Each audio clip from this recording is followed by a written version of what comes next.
সামনে রমাদান মাস। রমজান মাস আসলে আমরা মাশাআল্লাহ পরিপূর্ণ মুসলিম হওয়ার চেষ্টা করি, কিন্তু সারা বছর এটা ধরে রাখতে পারি না। রমজান মাসে যে নামাজ পড়ে না সেও মসজিদে যায়। দেখা যায় যে জুমার নামাজও পড়ে না, ও তারাবির নামাজ পড়তে যায়, যায় কি না?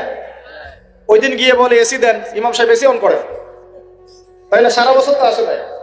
ওই দিন গিয়ে ইমাম সাহেব এসি বন্ধ কেন, এই মুয়াজ্জিন সাহেব ফ্যান দেন। তখন ওখানে গিয়ে মানে কি বলবো, হ্যাঁ মাতব্বরি করে আর কি। যাক, তারপরেও যে মসজিদে আসছে আমরা দোয়া করি আল্লাহ হেদায়েত দান করুন।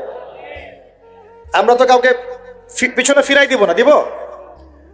এখন রমজান মাস আসলে আমরা মাশাআল্লাহ রোজা রাখি, মানুষকে ইফতার করাই, দান সদকা করি, আমরা যাকাত দেই, তারাবি পড়ি, কোরআন তেলাওয়াত করি, আমরা মাশাআল্লাহ অনেক আমল করি।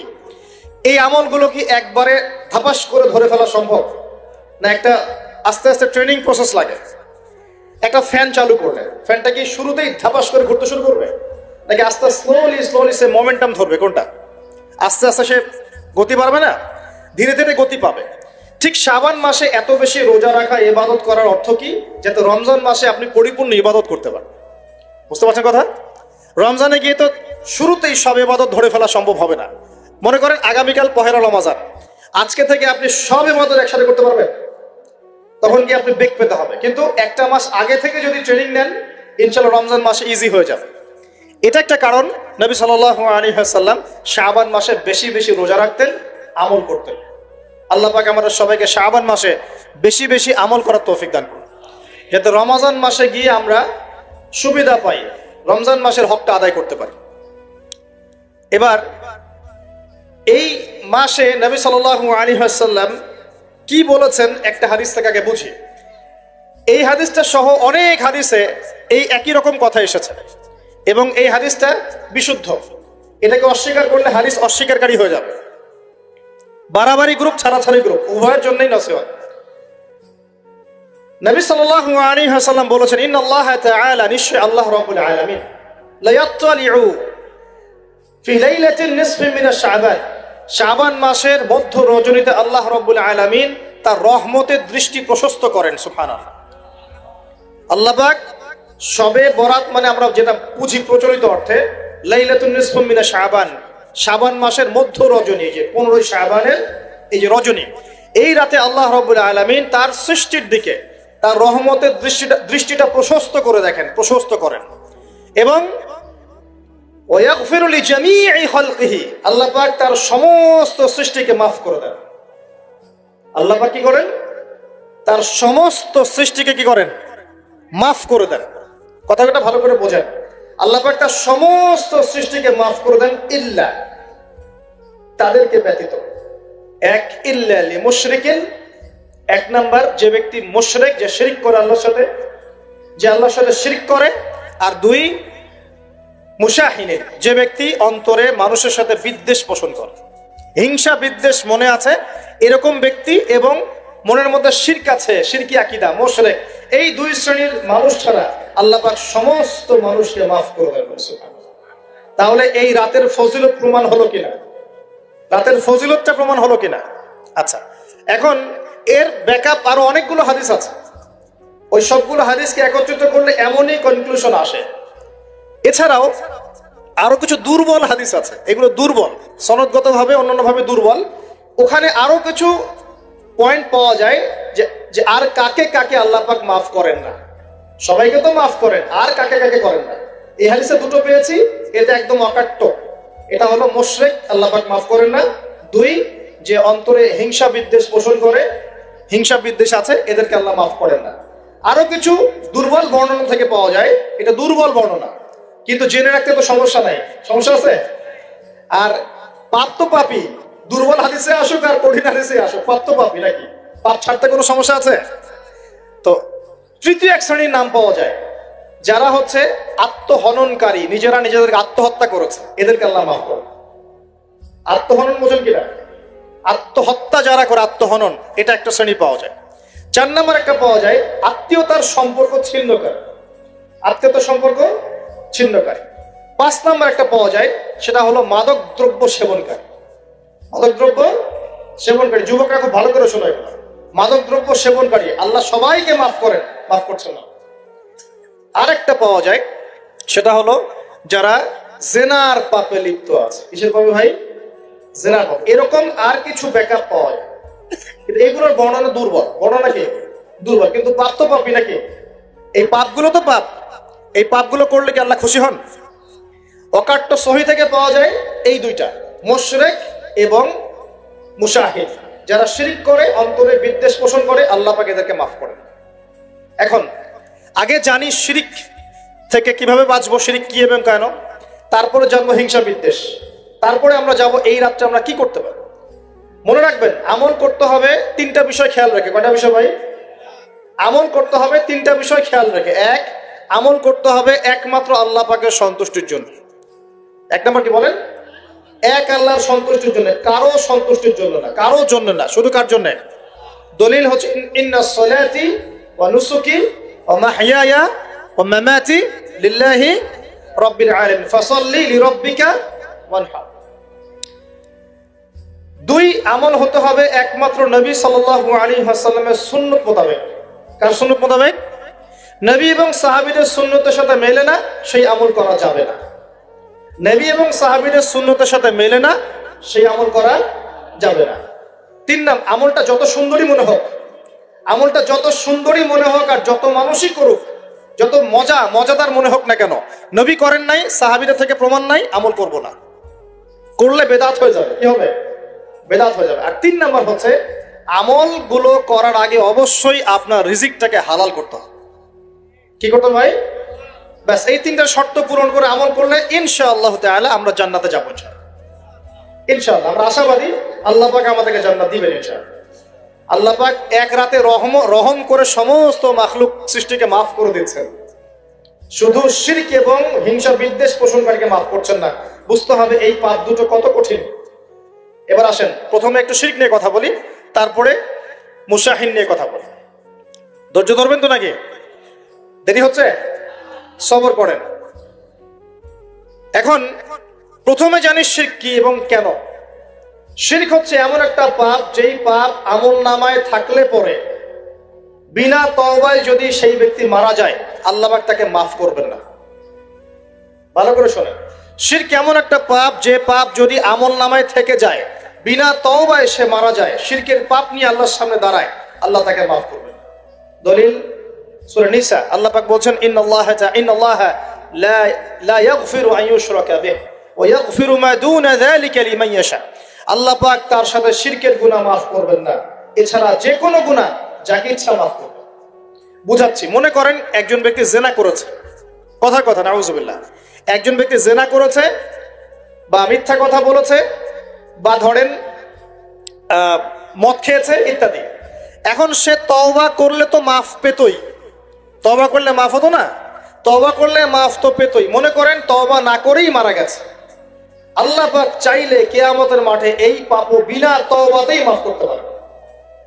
কথা বুঝতে পারছেন? বুঝতে পারছেন না মনে হয়।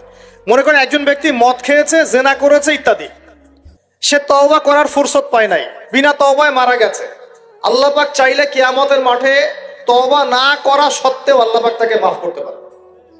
কিন্তু একজন ব্যক্তি শিরকের পাপ করেছে, তওবা না করে মারা গেছে, আল্লাহ পাক কিয়ামতের মাঠে শিরকের পাপ মাফ করবে। আমি কি বুঝতে পারছি? অন্য পাপের কারণে আল্লাহ রাব্বুল আলামিন শাস্তি দিয়ে হোক, কোনো একটা ভাবে হোক, নবীর সুপারিশের মাধ্যমে হোক, তাকে জাহান্নামে গেলেও সেখান থেকে বের করে জান্নাতে দিবেন ইনশাআল্লাহ। কিন্তু শিরকের পাপ যার আমলনামায় থাকবে, তার উপর জান্নাতকে হারাম করে দেওয়া হয়েছে। বলেন নাউযুবিল্লাহ। সূরা মাইদায় দলিল আছে, শিরকের পাপ যার আমলনামায় আছে তার জন্য জান্নাতকে হারাম করে দেওয়া হয়েছে। শিরক মানে অংশীদার সাব্যস্ত করা, আল্লাহ পাকের সাথে কাউকে সমকক্ষ করা। শিরক কত প্রকার হয়? উত্তর 3 প্রকার। কয় প্রকার ভাই? বিশ্বাসে শিরক হয়, মানে আকীদায় শিরক হয়; আমলে শিরক হয়, মানে কাজে শিরক হয়; কথা বা লিসানে শিরক হয়। মনে থাকবে? 1 নাম্বার কিসে শিরক হয়? বলেন আমার সাথে। বিশ্বাসে শিরক হয়, আকীদায় শিরক হয়। 2 নাম্বার আমলে শিরক হয়, কাজে শিরক হয়। 3 নাম্বার কথায় শিরক হয়। কয়েকটা এক্সাম্পল দিয়ে বুঝতে পারবেন। একজন ব্যক্তি মনে করেন বিশ্বাস করে যে আল্লাহ বলতে কেউ নাই, কি হবে এটা? বলেন শিরক। একজন ব্যক্তি মনে করেন বিশ্বাস করে যে আল্লাহ আছে আরো ইলাহ আছে, তাহলে কি হবে? কেউ যদি বিশ্বাস করে আল্লাহর সন্তান আছে, কি হবে? কেউ যদি বিশ্বাস করে মহাবিশ্ব আল্লাহ সৃষ্টি করে নাই, বিগ ব্যাং থেকে সৃষ্টি হয়েছে, কি হবে? কেউ যদি বিশ্বাস করে আল্লাহ মানুষকে সৃষ্টি করে নাই, মানুষ বানর থেকে হয়েছে, কি হবে? আচ্ছা, বিশ্বাসগত সে কেউ যদি মনে করে আল্লাহ ছাড়া অমুকে আমার সন্তান দিতে পারে, কি হবে? কেউ যদি বিশ্বাস করে যে আল্লাহকে পাওয়ার জন্য আমাকে মাধ্যম ওসিলা পূজা করতে হবে, তাহলে কি হবে? কেউ যদি চন্দ্র সূর্য গ্রহ নক্ষত্র গাছপালা মূর্তি এসবে পূজা করে, কি হবে? এগুলো বিশ্বাসগত শিরক। কেমন শিরক ভাই? বিশ্বাসগত শিরক। 2 নম্বর আসেন আমলগত কাজগত শিরক। কেমন? মনে করেন সেজদা করতে হয় কার জন্য? কেউ যদি এখন কবরে গিয়ে সেজদা করে, কি হবে? আল্লাহর জন্য সেজদা করতে হয় না কবরে সেজদা করতে হয়? সেজদা কার জন্য? আচ্ছা, তাহলে শিরক হবে। কুরবানি কার জন্য করতে হয়? কেউ যদি এখন মনে করেন জিনকে সন্তুষ্ট করার জন্য কুরবানি করে দেবে, কি হবে? এখনকার যুগে কিন্তু বহু মানুষ জিনের উপাসনা করে। এখনকার যুগে বহু মানুষ জিনের উপাসনা করে, আর জিন বলে একটা জাতি আছে আমাদের সাথে চলাফেরা করে, আমরা দেখতে পারি না। আমরা কি সব দেখতে পারি? আমরা কি সব জানি? আমরা তো আমাদের আত্মাকেই দেখতে পারি। এতো ঘুমাই গেছেন, আত্মা চলে গেছে, দেখতে পাচ্ছেন? আর আমরা কি জানি? আমরা কতটুকু জানি আগামীকাল কি হবে আপনার সাথে, বলেন দেখি। কেউ জানে? আমাদের জ্ঞান কত ক্ষুদ্র, বুঝতে পারলাম। আগামীকাল কি হবে তাই জানি না, আমার আত্মাকেও চোখে দেখি না। আর আমি যদি দাবি করি এখন আমি সব জানতাম, তাহলে কি হবে? অতএব জিন জাতি আমাদের মধ্যেই আছে কি নাই? ওমা খালাকতুল জিন্না ওয়াল ইনসা ইল্লা লিয়াবুদুন, আমি জিন আর মানুষকে শুধুমাত্র আমার ইবাদত করার জন্যই সৃষ্টি করেছি। আল্লাহ পাক আমাদের সবাইকে আল্লাহ পাকের সত্য বোঝার তৌফিক দান। এবার আসেন, আপনাদের পার্বত্য এলাকায় জিনের উপাসনা হয়। এখন বললেন ভাই কেমন করে জানলেন? যত তান্ত্রিক মান্ত্রিক কবিরাজ জাদুকর সব এই পাহাড়ি এলাকায় ঘুরে বেড়াচ্ছে, এবং চোখ কান খোলা রাখলে আপনারাও বুঝতে পারবেন। জিনের উপাসনা করলে অনেক কিছু ভেলকিবাজি দেখানো যায়। জিনকে আল্লাহ পাক কিছু ক্ষমতা দিয়েছে। জিন অনেক দূর থেকে দেখতে পারে। মনে করেন যে কেউ একজন এখানে বসে আছে, সে দাবি করছে যে সে অলৌকিক ক্ষমতার অধিকারী, অথচ ওর কাছে জিন আছে। কি আছে? জিন। এখন আপনি শুনেছেন যে অমুক জায়গায় অমুক বাবা আছে, সে অনেক বড় ক্ষমতার অধিকারী, যাই দেখি ওনার কি ক্ষমতা। এখন আপনি রাস্তায় আসছেন, তার সেই জিন তো আগেই দেখতে পাচ্ছে আপনি আসছেন দূর থেকে, সে আগে খবর দিল আসতেছে মক্কেল, ওই যে মক্কেল আসতেছে। এখন সে বলল যে ওই ব্যক্তির সাথে যে জিন আছে ওর সাথে কানেকশন করো। সবার সাথে একটা জিন আছে না? আছে কি না? একটা করে জিন শয়তান আছে না সবার সাথে? 2 জন ফেরেশতা, 1 জন জিন, সবার সাথেই আছে। আছে কি না? আপনার জিন জানে আপনার সাথে অতীতে কি হয়েছিল? জানে তো। আপনার জিন আপনার সাথে আছে না শুরু থেকে? তাহলে আপনি 1 মাস আগে কি করেছেন আপনার জিন তো জানে। ও ভবিষ্যৎ জানে না কিন্তু অতীত তো জানে। ও তো ভবিষ্যৎ জানে না কিন্তু অতীতে আপনি কি করেছেন ও তো জানে না? এখন এ ওর সাথে এই কারিনের সাথে যোগাযোগ করছে। এ ওকে বলছে এই তো 1 মাস আগে অমুক মেয়ের পিছনে দৌড়াইছিল, এই 1 মাস আগে অমুক একটা মেয়ের পিছনে দৌড়াইছে, ওই মেয়েকে পাওয়ার খুব চেষ্টা করছে। এ তো 1 মাস আগে ব্যবসায়ী কাজ করছে, এ তো 1 মাস আগে ওই কাজ করছে। এখন আপনি হেঁটে হেঁটে আসলেন, এদিকে খবর পাস করা শেষ, এসে বললেন বাবা আপনার কি ক্ষমতা, আমি আপনার ক্ষমতার নিদর্শন দেখতে চাই। সেই বাবা এখন বলছে যে তুই তো সেই ব্যক্তি না, তোর নাম অমুক না, আপনি তো ভেবা চাকা খেয়ে গেলেন। হ্যাঁ তাই তো, আমার নাম তো অমুক। তুই তো 1 মাস আগে এই মেয়ের পিছনে ঘুরছিস না? তাই তো, আপনি কেমন করে জানলেন? তুই 1 মাস আগে এই কাজ করছিস না? তাই তো, আপনি কেমন করে জানলেন? আপনার তো চোখ একদম আসমান উঠে গেল। বাপরে বাপ, সে তো আমার অতীতের সব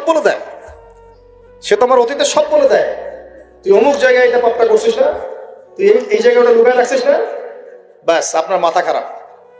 জিনের উপাসনা করে মানুষ অনেকেই। আর জিনরা কি করে, অনেক সময় আসমানের কাছে যায় সংবাদ নেওয়ার জন্য। সূরা মুলক পড়েন, সূরা মুলকের 1ম পৃষ্ঠা পড়েন। আল্লাহ পাক ওদেরকে তাড়ানোর জন্য আসমানের মধ্যে এই উল্কাপিণ্ড নক্ষত্র নিক্ষেপ করেন। রুজুম আল্লিশ শায়াতিন, আল্লাহ বলেছেন এই নক্ষত্রগুলা আমি রুজুম আল্লিশ শায়াতিন, শয়তানদেরকে তাড়ানোর জন্য রেখেছি। সুবহানাল্লাহ। পৃথিবীতে অনেক কিছুই ঘটে, আমরা খালি চোখে বুঝতে পারি না। এখন কেউ যদি জিনের উপাসনা করে, জিনকে সন্তুষ্ট করার জন্য এই কুরবানি করে, তাহলে কি শিরক হবে কিনা? সেজদা কার জন্য? অন্য কারোর জন্য করলে কি হবে? কুরবানি কার জন্য? অন্য কারোর জন্য করলে কি হবে? কার নামে কসম করতে হয়? যদি অন্য কারো নামে কসম করি, এই যে এখন বাপের নামে কসম, মায়ের নামে কসম করেন কেন? কসম করা যাবে না এভাবে। মান হালাফা বিগাইরি ইসমিল্লাহি ফাকাদ কাফার, কেউ যদি আল্লাহ ছাড়া অন্য কারো নামে কসম করে সে কুফরি করবে। যদি কসম করতেই হয় আপনাকে আল্লাহরই কসম করতে হবে। যদি কসম করতে হয় কার কসম করবে? আর আল্লাহর কসম করে কি মিথ্যা বলতে পারবে? মিথ্যা বললে তখন কাফারা দেওয়া লাগবে। আচ্ছা, কাফারা কি? সবচেয়ে সহজ কাফারা হচ্ছে 3টা রোজা রাখা। কয়টা রোজা? 3টা। আসেন সামনে যাই। এখন কসম করবো আল্লাহর জন্য, দোয়া করেন কার কাছে? দোয়া কার জন্য? এখন যদি অন্য কারোর কাছে দোয়া করা শুরু করি, সন্তানকে দিবে, অন্য কারোর কাছে চাওয়া শুরু করি, মনে করেন আপনার রোগ ব্যাধি দেওয়ার ভালো করার মালিককে যদি এখন আপনি একটা আংটি পরে মনে করেন এই আংটি আপনার রোগ ভালো করবে, কি হবে? ঠিক হবে কিনা? এরকম অগণিত কাজের শিরক আমরা করছি। আল্লাহ পাক আমাদের শিরক থেকে বাঁচান। আর ভবিষ্যতের মালিককে, সময়ের মালিককে, ভবিষ্যৎ কে জানে? রাস্তায় টিয়া পাখি দেখে ভাগ্য পরীক্ষা করছে, ও কি ভবিষ্যৎ বলতে পারবে? যদি ওখানে গিয়ে হাত দেখান শিরক হবে না? রাশিফল দেখা যায়, রাশিফল কি? রাশিফল আজকে তোমার দিনটা কেমন যাবে, কালকে তোমার দিনটা কেমন যাবে, আছে না? তো এগুলো বিশ্বাস করলে কি হবে? এরকম পদে পদে শিরকে নিমজ্জিত আছে। এগুলো তো গেল আমলগত শিরক, আরো অনেক শিরক আছে। আমাদের কথার মধ্যেও শিরক হয়। কিসের মধ্যে? কথার মধ্যে। যেমন আমরা বলি ডাক্তার ভালো ছিল, না হলে রোগীকে বাঁচানো যেত না, বলি কিনা? অনেকে বলি না? শিরক হবে। কেউ যদি বলে যে ড্রাইভারটা ভালো ছিল, না হলে গাড়ি নির্ঘাত অ্যাক্সিডেন্ট করতো, কি হলো কথায়? আরেকটা বিষয় আছে, আমরা অনেক সময় ইবাদত করি মানুষকে দেখানোর জন্য, সবাই বড় দানবীর বলবে, আমাকে নামাজি বলবে, এটাও কি? এটাও শিরক। কথার মধ্যে আর অনেক শিরক করি। সার্বভৌম ক্ষমতার মালিককে, তাবারাকাল্লাযী বিয়াদিহিল মুলক, সার্বভৌম ক্ষমতার মালিককে, আর আমরা যদি মনে করি আমরাই সার্বভৌম ক্ষমতার মালিক, কি হবে? ঠিক হবে না? এরকম প্রচুর শিরকে আমরা নিমজ্জিত আছি। সবচেয়ে বড় যে শিরকটা এখনকার বিশ্বে চলছে সেটা হলো আল্লাহ পাকের হালালকে আমরা হারাম করে নিচ্ছি, আল্লাহর হারামকে হালাল করে নিচ্ছি। করছে কিনা?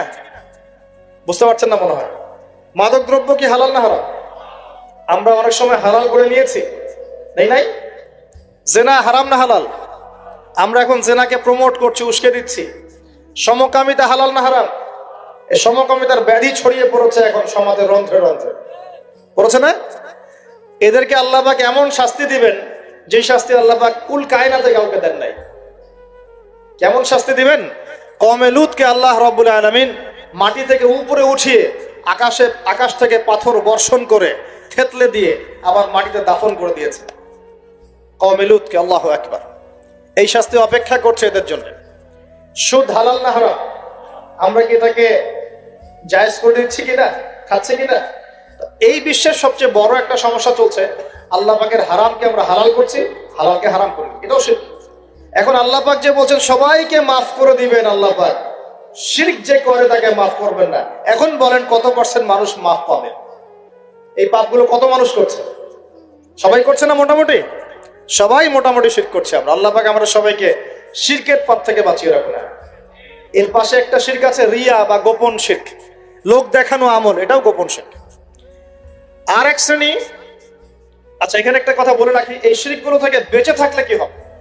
শিরক থেকে বেঁচে থাকলে আপনার আমল নামায় যদি আসমান জমিন সমান গোনাও থাকে, আল্লাহ পাক সমস্ত গোনা মাফ করে দিবেন ইনশাআল্লাহ। মনে করেন একজন ব্যক্তির আমল নামায় জেনা, সুদ, ঘুষ, হাবি জাবি দুনিয়ার পাপ দিয়ে ভর্তি, কিন্তু কোনো একটা কারণে বা কোনো একভাবে তার আমল নামায় শিরকের কোনো গোনা নাই, শিরক করে নাই, ইনশাআল্লাহ তাআলা কোনো না কোনো ওসিলায় হলেও আল্লাহ পাক তাকে কিয়ামতের মাঠে মাফ করে দিবেন ইনশাআল্লাহ। একটা হাদিস বললেই যথেষ্ট হবে, তারপরে সামনে যাব।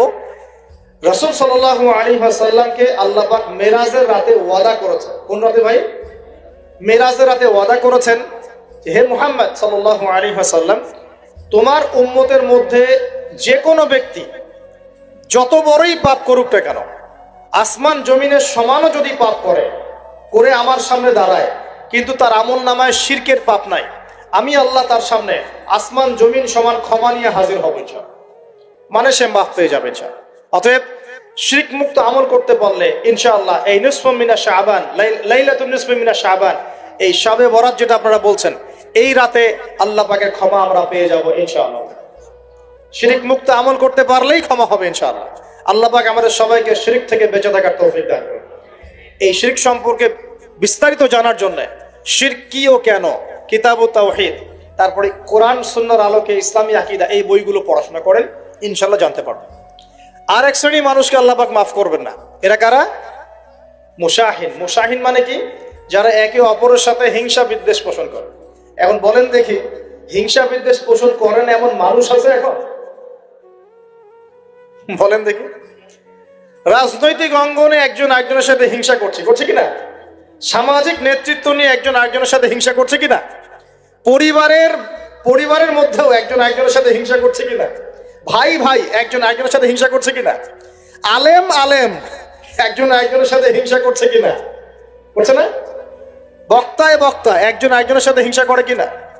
ধর্ম থেকে শুরু করে বিশ্ব রাজনীতি পর্যন্ত হিংসার দাবানলে এখন পুরো বিশ্বের মানুষ জ্বলে পড়ে শেষ হয়ে যাচ্ছে, হচ্ছে না? মহিলা হিংসা করে কিনা? সতীনে হিংসা করে কিনা? সতীন বোঝেন কিনা? বিয়েই তো করেন নাই, সতীন বুঝবেন কি? সতীন কি জিনিস? দুই বউ, এক বউ আরেক বউ কি হয়? সতীনে হিংসা করে কিনা? আয়েশা রাদিয়াল্লাহু আনহার বাসায়, মানে ঘরে নবী সাল্লাল্লাহু আলাইহি ওয়াসাল্লাম বসে আছেন, ঢুকেছেন, আর অন্য একজন স্ত্রীর ঘর থেকে একটা খাবার আসতে পারে না, ভালোবেসে মহব্বত করে হাদিয়া দিয়েছেন। আয়েশা রাদিয়াল্লাহু আনহা যখন দেখলেন তার ঘরের মধ্যে খাবার পাঠিয়েছে অন্য একজন স্ত্রী, পুরো থালাটাকে মাথার উপর নিয়ে থাবাস করে ভেঙে ফেলে দিলেন। তো রাসূলুল্লাহ সাল্লাল্লাহু আলাইহি ওয়াসাল্লাম মুচকি হাসছেন, আর উপস্থিত হয়তো আরো দু একজন ছিলেন, তাদেরকে বলছেন তোমাদের মা রাগ করেছে। তিনি নিজেই হাতে সেগুলো তুললেন, সব ভাঙাচোরা পিসগুলো নিজে তুলে রেখে দিয়ে ভালো থালা বাটিগুলো হাদিয়া পাঠালেন ওই স্ত্রীর ঘরে, যে ঘর থেকে খাবার এসেছে। এইভাবে ডিল করতে হয়। রাসূল সাল্লাল্লাহু আলাইহি ওয়াসাল্লাম তখন রাগ হন নাই, কেন এই কাজ করলাম। আরেকদিন আয়েশা রাদিয়াল্লাহু আনহা একটা কথা বলে ফেলেছেন।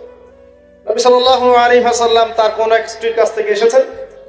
আয়েশা রাদিয়াল্লাহু আনহা বলছেন, আপনি তার কথা কিভাবে স্মরণ করেন? সে তো একটু খাটো, এরকম একটা কথা বলেছেন, সে তো একটু খাটো, একটু বেটে। আয়েশা রাদিয়াল্লাহু আনহাকে আমাদের নবীজি বলছেন, শোনো, তুমি এমন একটা কথা বলেছো, আমাদের সবার জন্য হেদায়েত আছে, তুমি এমন একটা কথা বলেছো, এই কথাটা যদি সমুদ্রের সাথে মিশিয়ে দেওয়া হয়, পুরো সমুদ্রের পানি দূষিত হয়ে যাবে বলে নাউজুবিল্লাহ।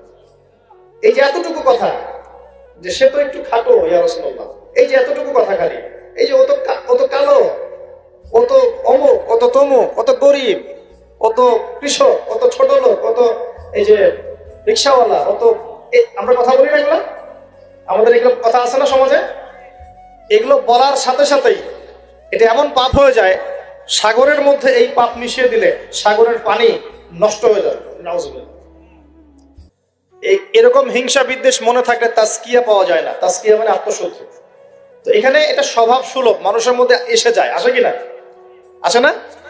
এই সবে লাইলাতুন নিসফি মিনা শাবানের হাদিসগুলোর মধ্যে একটা হাদিসে আসছে, সনদের কথা আমি বলছি না, আমি প্রসঙ্গটা বলছি, যে আয়েশা রাদিয়াল্লাহু আনহা বলছেন, আমি ঘুম থেকে উঠে দেখি রাসূল সাল্লাল্লাহু আলাইহি ওয়াসাল্লাম নামাজ পড়ছেন।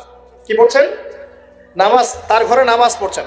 নামাজে এত লম্বা সেজদা করছেন যে আমার কাছে মনে হলো নবী মনে হয় ইন্তেকাল করেছেন। নাউজুবিল্লাহ। তারপরে আমি তাকে তার বুড়ো আঙ্গুল ধরে নাড়া দিলাম। নবী সাল্লাল্লাহু আলাইহি ওয়াসাল্লাম তাড়াতাড়ি নামাজ শেষ করলেন, শেষ করে বললেন, আজকের রাত এমন একটা রাত, এই রাতে আল্লাহ রাব্বুল আলামিন তার অসংখ্য বান্দাকে মাফ করে দেন। এরপর তিনি আবার ঘুমিয়ে গেলেন। আয়েশা রাদিয়াল্লাহু আনহা এবার উঠে বলছেন, আমি দেখলাম যে নবী সাল্লাল্লাহু আলাইহি ওয়াসাল্লাম আমার ঘরে নাই। তখন তিনি বলছেন, আমার মনের মধ্যে তখন ওই মানে ফিলিংস আসলো যেটা মেয়েদের মধ্যে স্বভাব সুলভ চলে আসে। আমি মনে করলাম যে রাসূলুল্লাহ সাল্লাল্লাহু আলাইহি ওয়াসাল্লাম কি অন্য কোনো স্ত্রীর ঘরে চলে গেলেন আমাকে ছেড়ে। তখন আমি চাদর মুড়ি দিয়ে তাকে পিছু নেওয়া শুরু করলাম। পিছে গিয়ে দেখলাম রাসূল সাল্লাল্লাহু আলাইহি ওয়াসাল্লাম ওই জান্নাতুল বাকি বলি না আমরা, বাকিয়ে গারকাত, মদিনায় মসজিদ নববীর পাশে কবরস্থান আছে না, ওই কবরস্থানে নবী সাল্লাল্লাহু আলাইহি ওয়াসাল্লাম দাঁড়িয়ে মাইয়েতের জন্য দোয়া করছেন। সুবহানাল্লাহ। আয়েশা রাদিয়াল্লাহু আনহা গিয়ে দাঁড়ালেন, নবীজি বললেন, তুমি কি মনে করছো আমি তোমার সাথে প্রতারণা করছি, আমি তোমার হক নষ্ট করব? বরং আজকের রাতে আল্লাহ রাব্বুল আলামিন অগণিত মানুষকে মাফ করে দেন বলে। সুবহানাল্লাহ। এই হাদিসগুলো এসেছে শবে বরাত প্রসঙ্গে। এখানেও দেখেন আয়েশা রাদিয়াল্লাহু আনহা কিন্তু একটু জেলাসি ফিল করেছেন যে আমার ঘর থেকে আবার অন্য স্ত্রী ঘরে চলে গেল কিনা। এগুলো স্বভাব সুলভ, এগুলো আসতে পারে, এগুলো মানুষের মধ্যে কি আসতে পারে, কিন্তু বিদ্বেষ পোষণ করে একে অপরের ক্ষতি করে দেওয়া, এই কাজগুলো যারা করবে আল্লাহ পাক এই রাতে ওদেরকে মাফ করবে না। এখন আমাদের জন্য আগে নসিহত দুইটা, এই রাত্রের ফজিলত পেতে হলে নসিহত আগে দুইটা। এক, আমাদের আকীদা আমলে কোনো শিরক থাকা যাবে না, বলি আমিন। আল্লাহ কবুল করুন। আমাদের আকীদা এবং আমলে কোনো প্রকার শিরক রাখা যাবে না। দুই, আমরা মনের মধ্যে কোনো ভাইয়ের প্রতি হিংসা বিদ্বেষ রাখবো না। রাখবো ইনশাল্লাহ? রাখবো না। আমরা কোনো ভাইয়ের প্রতি হিংসা বিদ্বেষ পোষণ করবো না ইনশাল্লাহ। একটা হাদিস বললেই আপনি বুঝে ফেলবেন, তারপর আমি সামনে যাচ্ছি, এরপরে আমি আস্তে আস্তে ফিনিশিং দেবো ইনশাল্লাহ।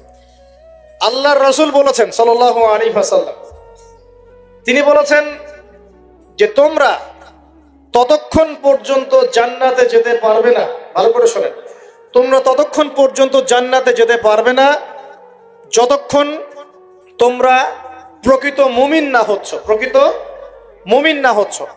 আর তোমরা ততক্ষণ পর্যন্ত প্রকৃত মুমিন হতে পারবে না যতক্ষণ পর্যন্ত না পরস্পরকে ভালো না বাসছ, পরস্পরকে ভালো না বাসছ। এই ভালোবাসা আবার বয়ফ্রেন্ড গার্লফ্রেন্ড ভালোবাসা না, দিনই ক্ষেত্রে ভালোবাসা। আর আমি কি তোমাদেরকে জানিয়ে দেব কি করলে তোমরা পরস্পরকে ভালোবাসতে পারবে? সাহাবীরা বলছেন, অবশ্যই বলুন ইয়া রাসূলুল্লাহ। নবীজি বলছেন, তোমরা একে অপরকে সালাম দেওয়ার অভ্যাস করো, ইনশাআল্লাহ তোমরা একে অপরকে ভালোবাসতে পারবে। ইসলামের সৌন্দর্য দুটা, কয়টা ভাই? বেশি বেশি মানুষকে সালাম দেয়া এবং মানুষকে খাবার খাওয়ানো। কি খাওয়ানো? আরেকটা মনে রাখবেন, কিয়ামতের আগে আগে মানুষ বাছাইকৃত মানুষকে সালাম দিবে, সবাইকে সালাম দিবে। চলছে কিনা সমাজে? কিয়ামত দূরে না কাছে? এটা আজকে আলোচনার টপিক না, নাহলে আমি বলতাম যে কতগুলো আলামত আপনি দেখতে পাবেন। এখন আমরা বুঝতে পারলাম এই রাতের ফজিলত আছে, আছে কি নাই? এই রাতের ফজিলত কি? আল্লাহ পাক এই রাতে অগণিত বান্দাকে মাফ করে দিবেন ইনশাআল্লাহ। তবে কোন কোন মানুষকে মাফ করবেন না? এক নম্বর যারা মুশরিক বা শিরক করে, দুই নম্বর যারা একে অপরের প্রতি কি বলেন মুশাহিন, বিদ্বেষ, হিংসা বিদ্বেষ পোষণ করে। এই দুই শ্রেণীর মানুষের অন্তর্ভুক্ত হওয়া থেকে আল্লাহ আমাদেরকে বাঁচাক, আমিন। এরপরে দুর্বল হাদিসগুলো বা যেগুলো একদম দুর্বল সনদের, সেগুলোর মধ্যে অতিরিক্ত এসেছে আত্মীয়তার সম্পর্ক ছিন্ন করলে মাপ পাচ্ছে না, আত্মহত্যা করলে মাপ পাচ্ছে না, জেনা করলে মাপ পাচ্ছে না, মাদকদ্রব্য সেবন করলে মাপ পাচ্ছে না। এই পাপগুলো থেকেও আল্লাহ পাক আমাদেরকে বাঁচিয়ে রাখুন বলি আমি। এখন কিভাবে এই রাতে আমরা ইবাদত করব? তার আগে ইবাদত কবুলের কয় শর্ত বলেছে? 3।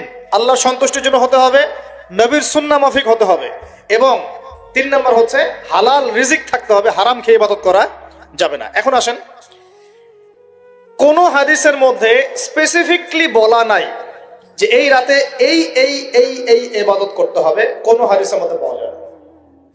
কথা বোঝার চেষ্টা করো। যেমন লাইলাতুল কদর সম্পর্কে বলা হচ্ছে না, যে লাইলাতুল কদরে যারা কিয়াম করবে, দিনে সিয়াম রাখবে, রাতে কিয়াম করবে, কোরআন তেলাওয়াত করবে, কোরআন দিয়ে কিয়াম করবে, আল্লাহ ওদেরকে মাফ করে দিবেন। একটা আমল দেওয়া আছে লাইলাতুল কদরে। নবী সাল্লাল্লাহু আলাইহি ওয়াসাল্লাম যা করতেন সেগুলোর মধ্যে আমল দেওয়া আছে। এই নিসফু মিনা শাবানের মধ্যে স্পেসিফিকলি এভাবে হাদিসের মধ্যে উল্লেখ করা নাই এই এই এই এই আমলগুলো করো। এটা খুঁজে খুঁজে আমাদেরকে বের করতে হয়। খুঁজে খুঁজে কেমন? নবী সাল্লাল্লাহু আলাইহি ওয়াসাল্লাম দোয়া করছিলেন মৃতদের জন্য, করছিলেন না? তাহলে এটা একটা আমল পাওয়া গেল। নবী সাল্লাল্লাহু আলাইহি ওয়াসাল্লাম নামাজে ছিলেন, সিজদারত অবস্থায় ওই যে আয়েশা রাদিয়াল্লাহু আনহা টোকা দিলেন, দিয়ে বললেন আমি ভাবছিলাম তার ইন্তেকাল হয়ে গেছে কিনা, তার মানে বুঝলাম যে আপনি নামাজ পড়তে পারেন।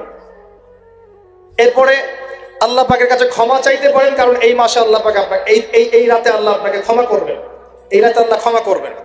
এখন এটাকে বলা হয় প্রশস্ততা। ব্যক্তিগতভাবে এখানে আপনাকে প্রশস্ত ইখতিয়ার দেয়া হয়েছে। ব্যক্তিগতভাবে আপনাকে আল্লাহ পাক তার রাসূলের মাধ্যমে এই শরীয়তে এই রাতের আমলের জন্য একটা প্রশস্ত ইখতিয়ার দিয়েছেন। আপনি রাসূল সাল্লাল্লাহু আলাইহি ওয়াসাল্লামের সুন্নাহ মাফিক যে কোনো ভালো কাজ করতে পারেন, কিন্তু নির্দিষ্ট করে আপনাকে দেওয়া হয় নাই যে আপনাকে 100 রাকাতই পড়তে হবে, আপনাকে 200 রাকাতই পড়তে হবে, আপনাকে 10 রাকাতই পড়তে হবে, আপনাকে 1 খতমই দিতে হবে। এরকম নির্দিষ্ট করে আপনাকে কিছু দেওয়া হয়। আপনি এখন চাইলে সুন্দর করে ওযু করলেন, ওযু করে মাশাআল্লাহ আতর খুশবু ব্যবহার করতে পারেন, পরে সুন্দর জামা পরলেন, পরে আপনি আল্লাহর স্মরণে নামাজ আদায় করলেন। এখন ফরজ নামাজ আগে না নফল আগে? ফরজ আগে না নফল আগে? এই আমলগুলো ফরজ না নফল? এগুলো নফল। আগে তো ফরজ পড়তে হবে নাকি? 5 ওয়াক্ত ফরজ নামাজ তো আগে, তারপরে আপনি নফলে আসেন। আমাদের জীবনে কোনটার গুরুত্ব সবচেয়ে বেশি?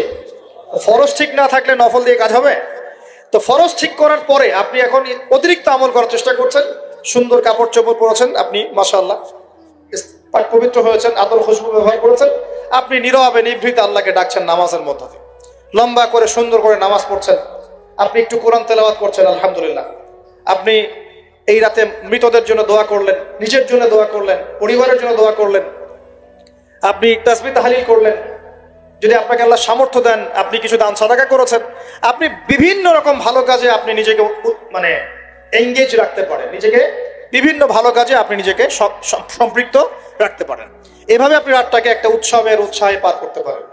কিন্তু আমরা যে ঘটা করে অনেকগুলো কাজ করি না, ঘটা করে হালুয়া রুটি সামাই টামাই এই সেই আলোকসজ্জা অমুক তমুক দল বেঁধে কবরস্থান, এই আমলগুলো নবী এবং সাহাবীদের থেকে প্রমাণ হয়। আমি কি বুঝতে পারছি? আমল করতে আপনাকে নিষেধ করা হয় না, কিন্তু বাড়াবাড়ি করবেন না, ছাড়াছাড়ি করবেন না, মধ্যমপন্থী থাকেন। ব্যক্তিগতভাবে আপনি আপনার মতো করে আমল করতে পারেন, আপনাকে ইখতিয়ার প্রশস্ততা দেওয়া হয়েছে। আপনি একটু নামাজ পড়েন, একটু তেলাওয়াত করেন, একটু জিকির করেন, দোয়া করেন, আপনি আল্লাহর কাছে চেয়ে নেন। আরেকটা হাদিস আছে, এই রাতে আল্লাহ রাব্বুল আলামিন প্রথম আসমানে নেমে আসেন। সুবহানাল্লাহ। আল্লাহ পাক কেমন করে নেমে আসেন এটা আমাদের ব্যাখ্যার বাইরে, আর এটা সত্তাগতভাবে না, আল্লাহ পাকের রহমান নেমে আসেন।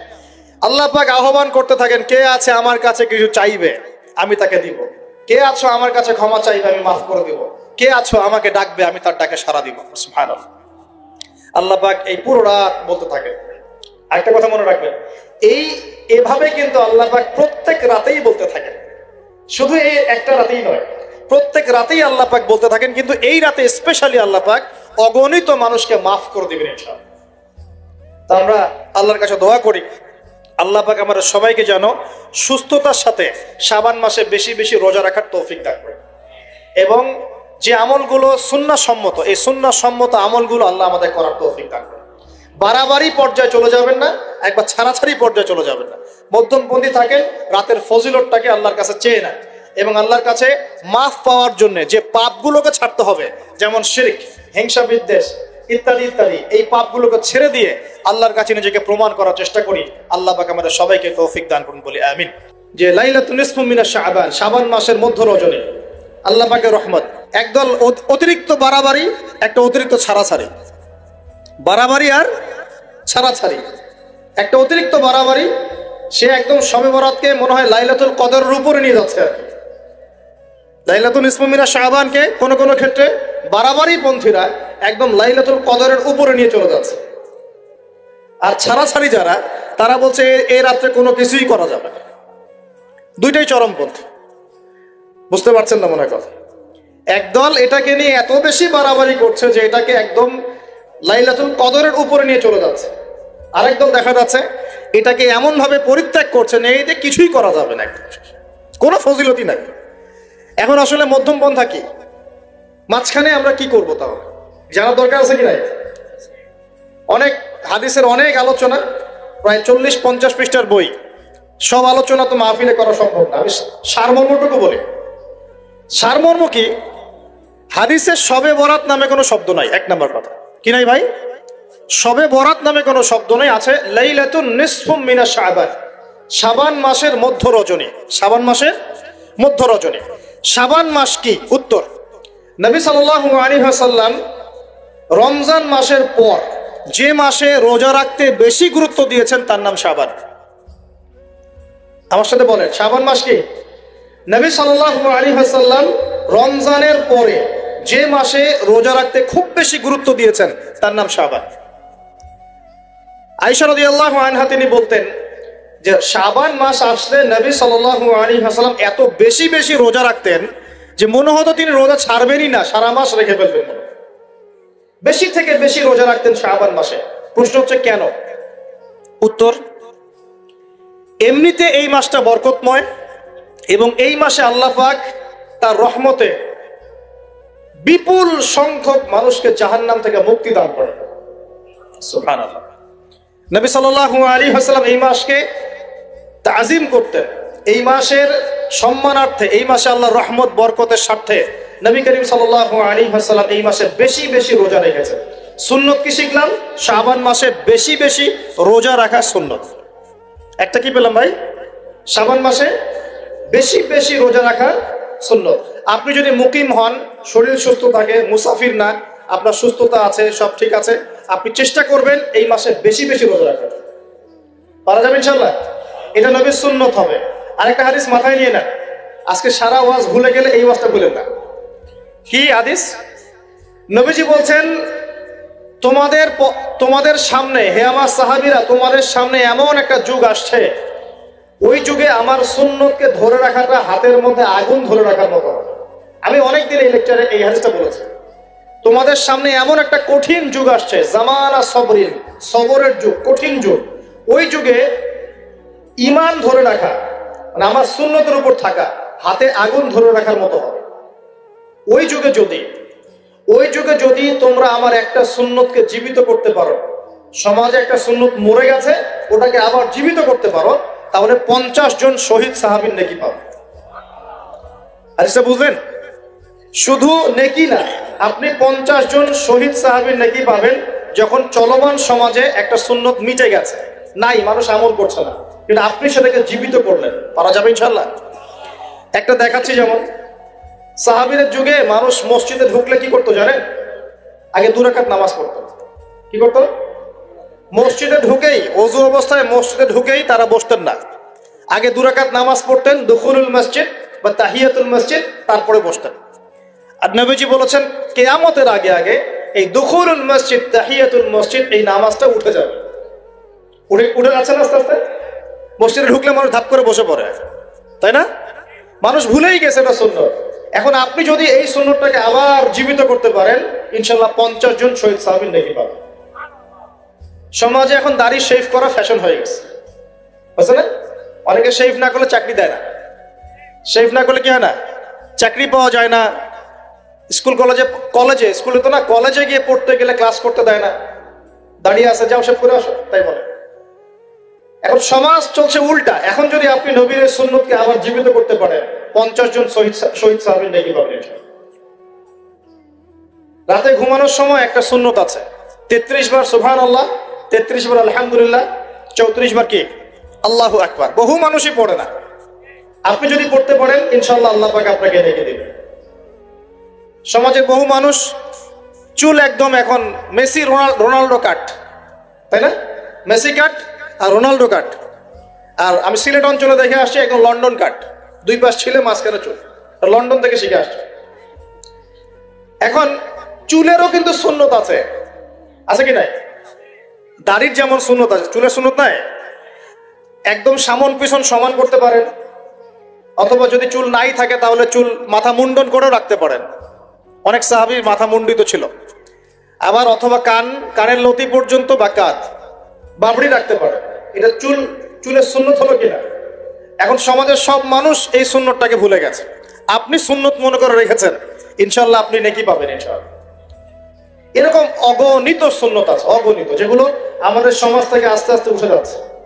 আমি খুব দুঃখের সাথে বলছি, অনেক মসজিদে ফরজ নামাজ পড়ার পরে আমরা কি করি? একটা মোনাজাত করি, আল্লাহুম্মা আমিন বিরহমাতিকা ইয়া আরহামার রাহিম, ব্যাস উঠে চলে গেলাম, তাই না? উঠে চলে যায় না? তারপর স্যান্ডেল নিয়ে বাইরে চলে গেল। অথচ সালাম ফিরানোর পরে একবার বলতে হয় আল্লাহু আকবার। কি বলতে হয়?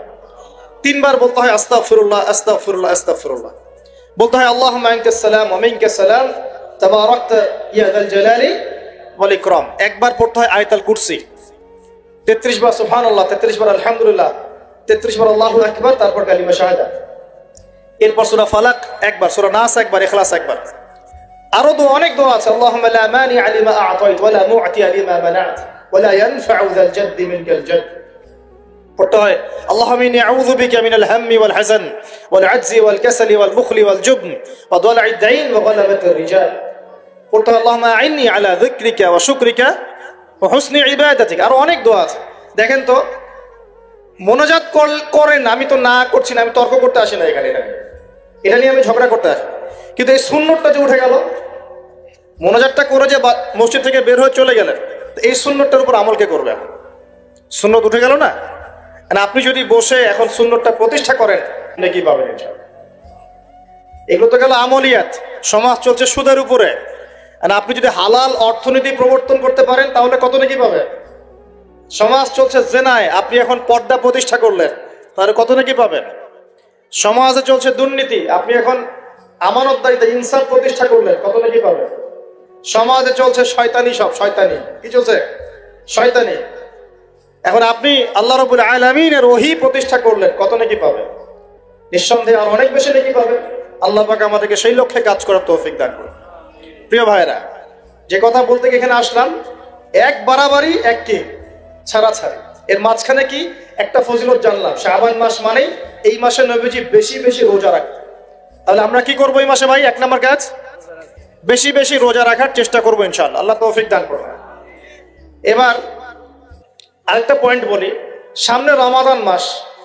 রমজান মাস আসলে আমরা মাশাআল্লাহ পরিপূর্ণ মুসলিম হওয়ার চেষ্টা করি, কিন্তু সারা বছর এটা ধরে রাখতে পারি না। রমজান মাসে যে নামাজ পড়ে না সেও মসজিদে যায়। দেখা যায় যে জুমার নামাজও পড়ে না, ও তারাবির নামাজ পড়তে যায়, যায় কি না? ওই দিন গিয়ে বলে এসি দেন, ইমাম সাহেব এসি অন করে, তাই না? সারা বছর তো আসে নাই। ওই দিন গিয়ে ইমাম সাহেব এসি বন্ধ কেন? এই মুয়াজ্জিন সাহেব ফ্যান দেন। তখন ওখানে গিয়ে মানে কি বলবো, হ্যাঁ মাতব্বরি করে আর কি। যাক, তারপরেও যে মসজিদে আসছে আমরা দোয়া করি আল্লাহ হেদায়েত দান করুন। আমরা তো কাউকে পিছনে ফিরাই দিব না, দিব?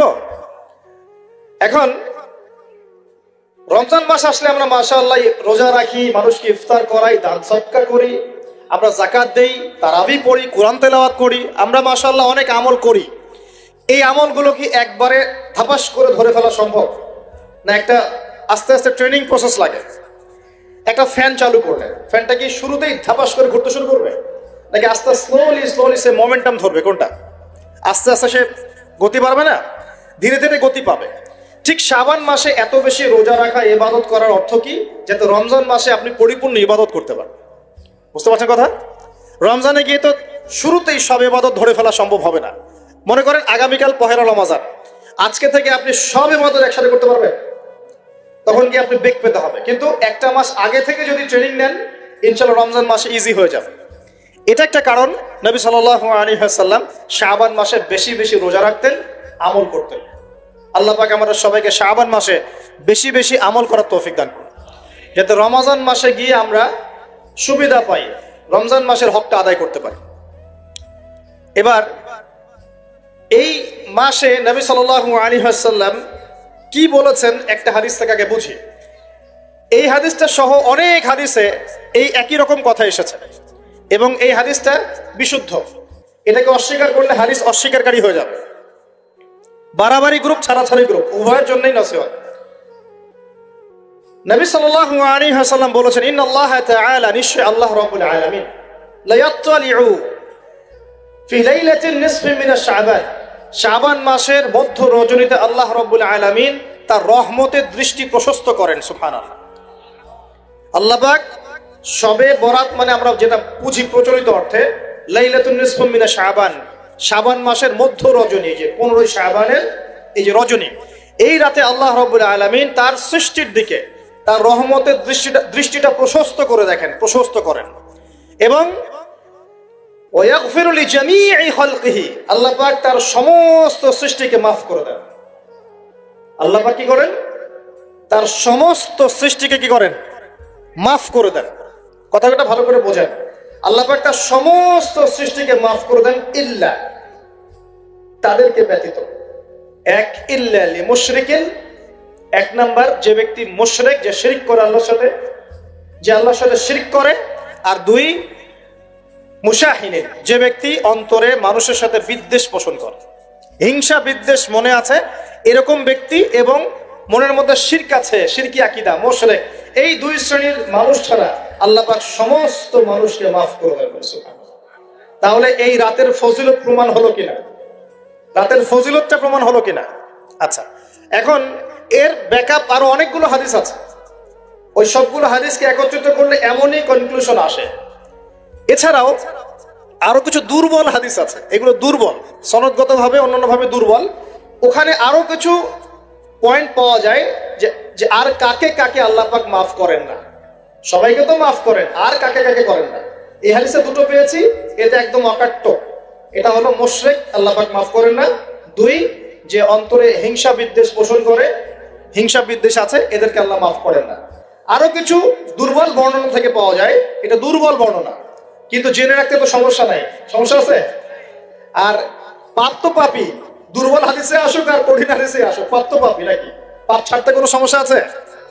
তো তৃতীয় এক শ্রেণীর নাম পাওয়া যায়, যারা হচ্ছে আত্মহননকারী, নিজেরা নিজেদেরকে আত্মহত্যা করেছে, এদেরকে আল্লাহ মাফ করে। আত্মহনন বোঝেন কিনা? আত্মহত্যা যারা করে, আত্মহনন, এটা একটা শ্রেণী পাওয়া যায়। 4 নম্বর একটা পাওয়া যায় আত্মীয়তার সম্পর্ক ছিন্নকারী, আত্মীয়তার সম্পর্ক ছিন্নকারী। 5 নম্বর একটা পাওয়া যায়, সেটা হলো মাদক দ্রব্য সেবনকারী। মাদক দ্রব্য সেবনকারী, যুবকরা খুব ভালো করে শোনায়, মাদক দ্রব্য সেবনকারী আল্লাহ সবাইকে মাফ করেন, মাফ করছেন না। আরেকটা পাওয়া যায়, সেটা হলো যারা জেনার পাপে লিপ্ত আছে। কিসের পাপে ভাই? জেনার পাপ। এরকম আর কিছু ব্যাকআপ পাওয়া যায়, কিন্তু এগুলোর বর্ণনা দুর্বল। বর্ণনা কি? দুর্বল। কিন্তু পাপ তো পাপই নাকি? এই পাপগুলো তো পাপ, এই পাপগুলো করলে কি আল্লাহ খুশি হন? অকাট্য সহিহ থেকে পাওয়া যায় এই দুইটা, মুশরিক এবং মুশাহিদ। যারা শিরক করে, অন্তরে বিদ্বেষ পোষণ করে, আল্লাহ পাক এদেরকে মাফ করেন। এখন আগে জানি শিরক থেকে কিভাবে বাঁচবো, শিরক কি এবং কেন, তারপরে জানবো হিংসা বিদ্বেষ, তারপরে আমরা যাব এই রাত্রে আমরা কি করতে পারি। মনে রাখবেন, আমল করতে হবে 3টা বিষয় খেয়াল রেখে। কয়টা বিষয় ভাই? আমল করতে হবে 3টা বিষয় খেয়াল রেখে। 1, আমল করতে হবে একমাত্র আল্লাহ পাকের সন্তুষ্টির জন্য। 1 নম্বর কি বলেন? এক আল্লাহর সন্তুষ্টির জন্য, কারো সন্তুষ্টির জন্য না, কারো জন্য না। শুধু কার জন্য? দলিল হচ্ছে ইন্নাস সালাতি ওয়া নুসুকি ওয়া মাহইয়ায়া ওয়া মামাতি লিল্লাহি রাব্বিল আলামিন ফাসাল্লি লিরাব্বিকা ওয়ানহার। 2, আমল হতে হবে একমাত্র নবী সাল্লাল্লাহু আলাইহি ওয়াসাল্লামের সুন্নাত মোতাবেক। কার সুন্নাত মোতাবেক? নবী এবং সাহাবীদের সুন্নতের সাথে মেলে না, সেই আমল করা যাবে না। নবী এবং সাহাবীদের সুন্নতের সাথে মেলে না, সেই আমল করা যাবে না। 3 নম্বর, আমলটা যত সুন্দরী মনে হোক, আমলটা যত সুন্দরী মনে হোক আর যত মানুষই করুক, যত মজাদার মনে হোক না কেন, নবী করেন নাই, সাহাবীদের থেকে প্রমাণ নাই, আমল করব না। করলে বেদাত হয়ে যাবে। কি হবে? বেদাত হয়ে যাবে। আর 3 নম্বর হচ্ছে, আমলগুলো করার আগে অবশ্যই আপনার রিজিকটাকে হালাল করতে হবে। কি করতে হবে ভাই? ব্যাস, এই 3টা শর্ত পূরণ করে আমল করলে ইনশাআল্লাহ তাআলা আমরা জান্নাতে যাবো। ইনশাআল্লাহ আমরা আশাবাদী, আল্লাহ পাক আমাদেরকে জান্নাত দিবেন ইনশাআল্লাহ। আল্লাহ পাক এক রাতে রহম করে সমস্ত মাখলুক সৃষ্টিকে মাফ করে দিচ্ছেন, শুধু শিরক এবং হিংসা বিদ্বেষ পোষণকারীকে মাফ করছেন না। বুঝতে হবে এই পাপ দুটো কত কঠিন। এবার আসেন, প্রথমে একটু শিরক নিয়ে কথা বলি, তারপরে মুশাহিন নিয়ে কথা বলি। ধৈর্য ধরবেন তো নাকি? দেরি হচ্ছে? সবর করেন। এখন প্রথমে জানি শিরক কি এবং কেন।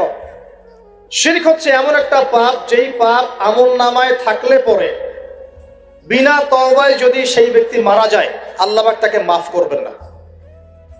ভালো করে শোনেন, শিরক এমন একটা পাপ, যে পাপ যদি আমল নামায় থেকে যায়, বিনা তওবায় সে মারা যায়, শিরকের পাপ নিয়ে আল্লাহর সামনে দাঁড়ায়, আল্লাহ তাকে মাফ করবেন। দলিল সূরা নিসা, আল্লাহ পাক বলছেন ইন্নাল্লাহা লা ইয়াগফিরু আন ইউশরাকা বিহি ওয়া ইয়াগফিরু মা দুনা যালিকা লিমান ইয়াশা। আল্লাহ পাক তার সাথে শিরকের গুনাহ মাফ করবেন না, এছাড়া যে কোনো গুনাহ যাকে ইচ্ছা মাফ করবেন। বুঝাচ্ছি, মনে করেন একজন ব্যক্তি জিনা করেছে, কথার কথা নাউযুবিল্লাহ, একজন ব্যক্তি জিনা করেছে বা মিথ্যা কথা বলেছে বা ধরেন মদ খেয়েছে ইত্যাদি। এখন সে তওবা করলে তো মাফ পেতই, তওবা করলে মাফ হতো না। তওবা করলে মাফ তো পেতই, মনে করেন তওবা না করেই মারা গেছে, আল্লাহ পাক চাইলে কিয়ামতের মাঠে এই পাপও বিনা তওবাতেই মাফ করতে পারবে। কথা বুঝতে পারছেন? বুঝতে পারছেন না মনে হয়। মনে করেন একজন ব্যক্তি মদ খেয়েছে, জেনা করেছে ইত্যাদি, সে তওবা করার ফুরসত পায় নাই, বিনা তওবায় মারা গেছে, আল্লাহ পাক চাইলে কিয়ামতের মাঠে তওবা না করা সত্ত্বেও আল্লাহ পাক তাকে মাফ করতে পারে। কিন্তু একজন ব্যক্তি শিরকের পাপ করেছে, তওবা না করে মারা গেছে, আল্লাহ পাক কিয়ামতের মাঠে শিরকের পাপ মাফ করবে। আমি কি বুঝতে পারছি? অন্য পাপের কারণে আল্লাহ রাব্বুল আলামিন শাস্তি দিয়ে হোক, কোনো একটা ভাবে হোক, নবীর সুপারিশের মাধ্যমে হোক, তাকে জাহান্নামে গেলেও সেখান থেকে বের করে জান্নাতে দিবেন ইনশাআল্লাহ। কিন্তু শিরকের পাপ যার আমলনামায় থাকবে তার উপর জান্নাতকে হারাম করে দেওয়া হয়েছে। বলেন নাউজুবিল্লাহ। সূরা মাইদায় দলিল আছে, শিরকের পাপ যার আমলনামায় আছে তার জন্য জান্নাতকে হারাম করে দেওয়া হয়েছে। শিরক মানে অংশীদার সাব্যস্ত করা, আল্লাহ পাকের সাথে কাউকে সমকক্ষ করা। শিরক কত প্রকার হয়? উত্তর 3 প্রকার। কয় প্রকার ভাই? বিশ্বাসে শিরক হয়, মানে আকীদায় শিরক হয়, আমলে শিরক হয়, মানে কাজে শিরক হয়, কথা বা লিসানে শিরক হয়। মনে থাকবে? 1 নাম্বার কিসে শিরক হয়? বলেন আমার সাথে। বিশ্বাসে শিরক হয়, আকীদায় শিরক হয়। 2 নাম্বার আমলে শিরক হয়, কাজে শিরক হয়। 3 নাম্বার কথায় শিরক হয়। কয়েকটা এক্সাম্পল দিয়ে বুঝতে পারবেন। একজন ব্যক্তি মনে করেন বিশ্বাস করে যে আল্লাহ বলতে কেউ নাই, কি হবে এটা? বলেন শিরক। একজন ব্যক্তি মনে করেন বিশ্বাস করে যে আল্লাহ আছে, আরো ইলাহ আছে, তাহলে কি হবে? কেউ যদি বিশ্বাস করে আল্লাহর সন্তান আছে, কি হবে? কেউ যদি বিশ্বাস করে মহাবিশ্ব আল্লাহ সৃষ্টি করে নাই, বিগ ব্যাং থেকে সৃষ্টি হয়েছে, কি হবে? কেউ যদি বিশ্বাস করে আল্লাহ মানুষকে সৃষ্টি করে নাই, মানুষ বানর থেকে হয়েছে, কি হবে? আচ্ছা, বিশ্বাসগত সে। কেউ যদি মনে করে আল্লাহ ছাড়া অমুকে আমার সন্তান দিতে পারে, কি হবে? কেউ যদি বিশ্বাস করে যে আল্লাহকে পাওয়ার জন্য আমাকে মাধ্যম ওসিলা পূজা করতে হবে, তাহলে কি হবে? কেউ যদি চন্দ্র, সূর্য, গ্রহ, নক্ষত্র, গাছপালা, মূর্তি এসবে পূজা করে, কি হবে? এগুলো বিশ্বাসগত শিরক। কেমন শিরক ভাই? বিশ্বাসগত শিরক। 2 নম্বর আসেন আমলগত, কাজগত শিরক। কেমন? মনে করেন সেজদা করতে হয় কার জন্য? কেউ যদি এখন কবরে গিয়ে সেজদা করে, কি হবে? আল্লাহর জন্য সেজদা করতে হয় না কবরে সেজদা করতে হয়? সেজদা কার জন্য? আচ্ছা, তাহলে শিরক হবে। কুরবানি কার জন্য করতে হয়? কেউ যদি এখন মনে করেন জিনকে সন্তুষ্ট করার জন্য কুরবানি করে দেবে, কি হবে? এখনকার যুগে কিন্তু বহু মানুষ জিনের উপাসনা করে। এখনকার যুগে বহু মানুষ জিনের উপাসনা করে, আর জিন বলে একটা জাতি আছে আমাদের সাথে চলাফেরা করে, আমরা দেখতে পারি না। আমরা কি সব দেখতে পারি? আমরা কি সব জানি? আমরা তো আমাদের আত্মাকেই দেখতে পারি। এত ঘুমাই গেছেন, আত্মা চলে গেছে, দেখতে পাচ্ছেন? আর আমরা কি জানি? আমরা কতটুকু জানি আগামীকাল কি হবে আপনার সাথে? বলেন দেখি, কেউ জানে? আমাদের জ্ঞান কত ক্ষুদ্র, বুঝতে পারলাম। আগামীকাল কি হবে তাই জানি না, আমার আত্মাকেও চোখে দেখি না। আর আমি যদি দাবি করি এখন আমি সব জানতাম, তাহলে কি হবে? অতএব জিন জাতি আমাদের মধ্যেই আছে কি নাই? ওমা খালাকতুল জিন্না ওয়াল ইনসা ইল্লা লিয়াবুদুন। আমি জিন আর মানুষকে শুধুমাত্র আমার ইবাদত করার জন্যই সৃষ্টি করেছি। আল্লাহ পাক আমাদের সবাইকে আল্লাহ পাকের সত্য বোঝার তৌফিক দান। এবার আসেন, আপনাদের পার্বত্য এলাকায় জিনের উপাসনা হয়। এখন বললেন ভাই কেমন করে জানলেন? যত তান্ত্রিক, মান্ত্রিক, কবিরাজ, জাদুকর সব এই পাহাড়ি এলাকায় ঘুরে বেড়াচ্ছে, এবং চোখ কান খোলা রাখলে আপনারাও বুঝতে পারবেন। জিনের উপাসনা করলে অনেক কিছু ভেলকিবাজি দেখানো যায়। জিনকে আল্লাহ পাক কিছু ক্ষমতা দিয়েছে। জিন অনেক দূর থেকে দেখতে পারে। মনে করেন যে কেউ একজন এখানে বসে আছে, সে দাবি করছে যে সে অলৌকিক ক্ষমতার অধিকারী, অথচ ওর কাছে জিন আছে। কি আছে? জিন। এখন আপনি শুনেছেন যে অমুক জায়গায় অমুক বাবা আছে, সে অনেক বড় ক্ষমতার অধিকারী, যাই দেখি ওনার কি ক্ষমতা। এখন আপনি রাস্তায় আসছেন, তার সেই জিন তো আগেই দেখতে পাচ্ছে আপনি আসছেন দূর থেকে, সে আগে খবর দিল আসতেছে মক্কেল, ওই যে মক্কেল আসতেছে। এখন সে বলল যে ওই ব্যক্তির সাথে যে জিন আছে ওর সাথে কানেকশন করো। সবার সাথে একটা জিন আছে না? আছে কি না? একটা করে জিন শয়তান আছে না সবার সাথে? 2 জন ফেরেশতা, 1 জন জিন, সবার সাথেই আছে। আছে কি না? আপনার জিন জানে আপনার সাথে অতীতে কি হয়েছিল? জানে তো। আপনার জিন আপনার সাথে আছে না শুরু থেকে? তাহলে আপনি 1 মাস আগে কি করেছেন আপনার জিন তো জানে। ও ভবিষ্যৎ জানে না, কিন্তু অতীত তো জানে।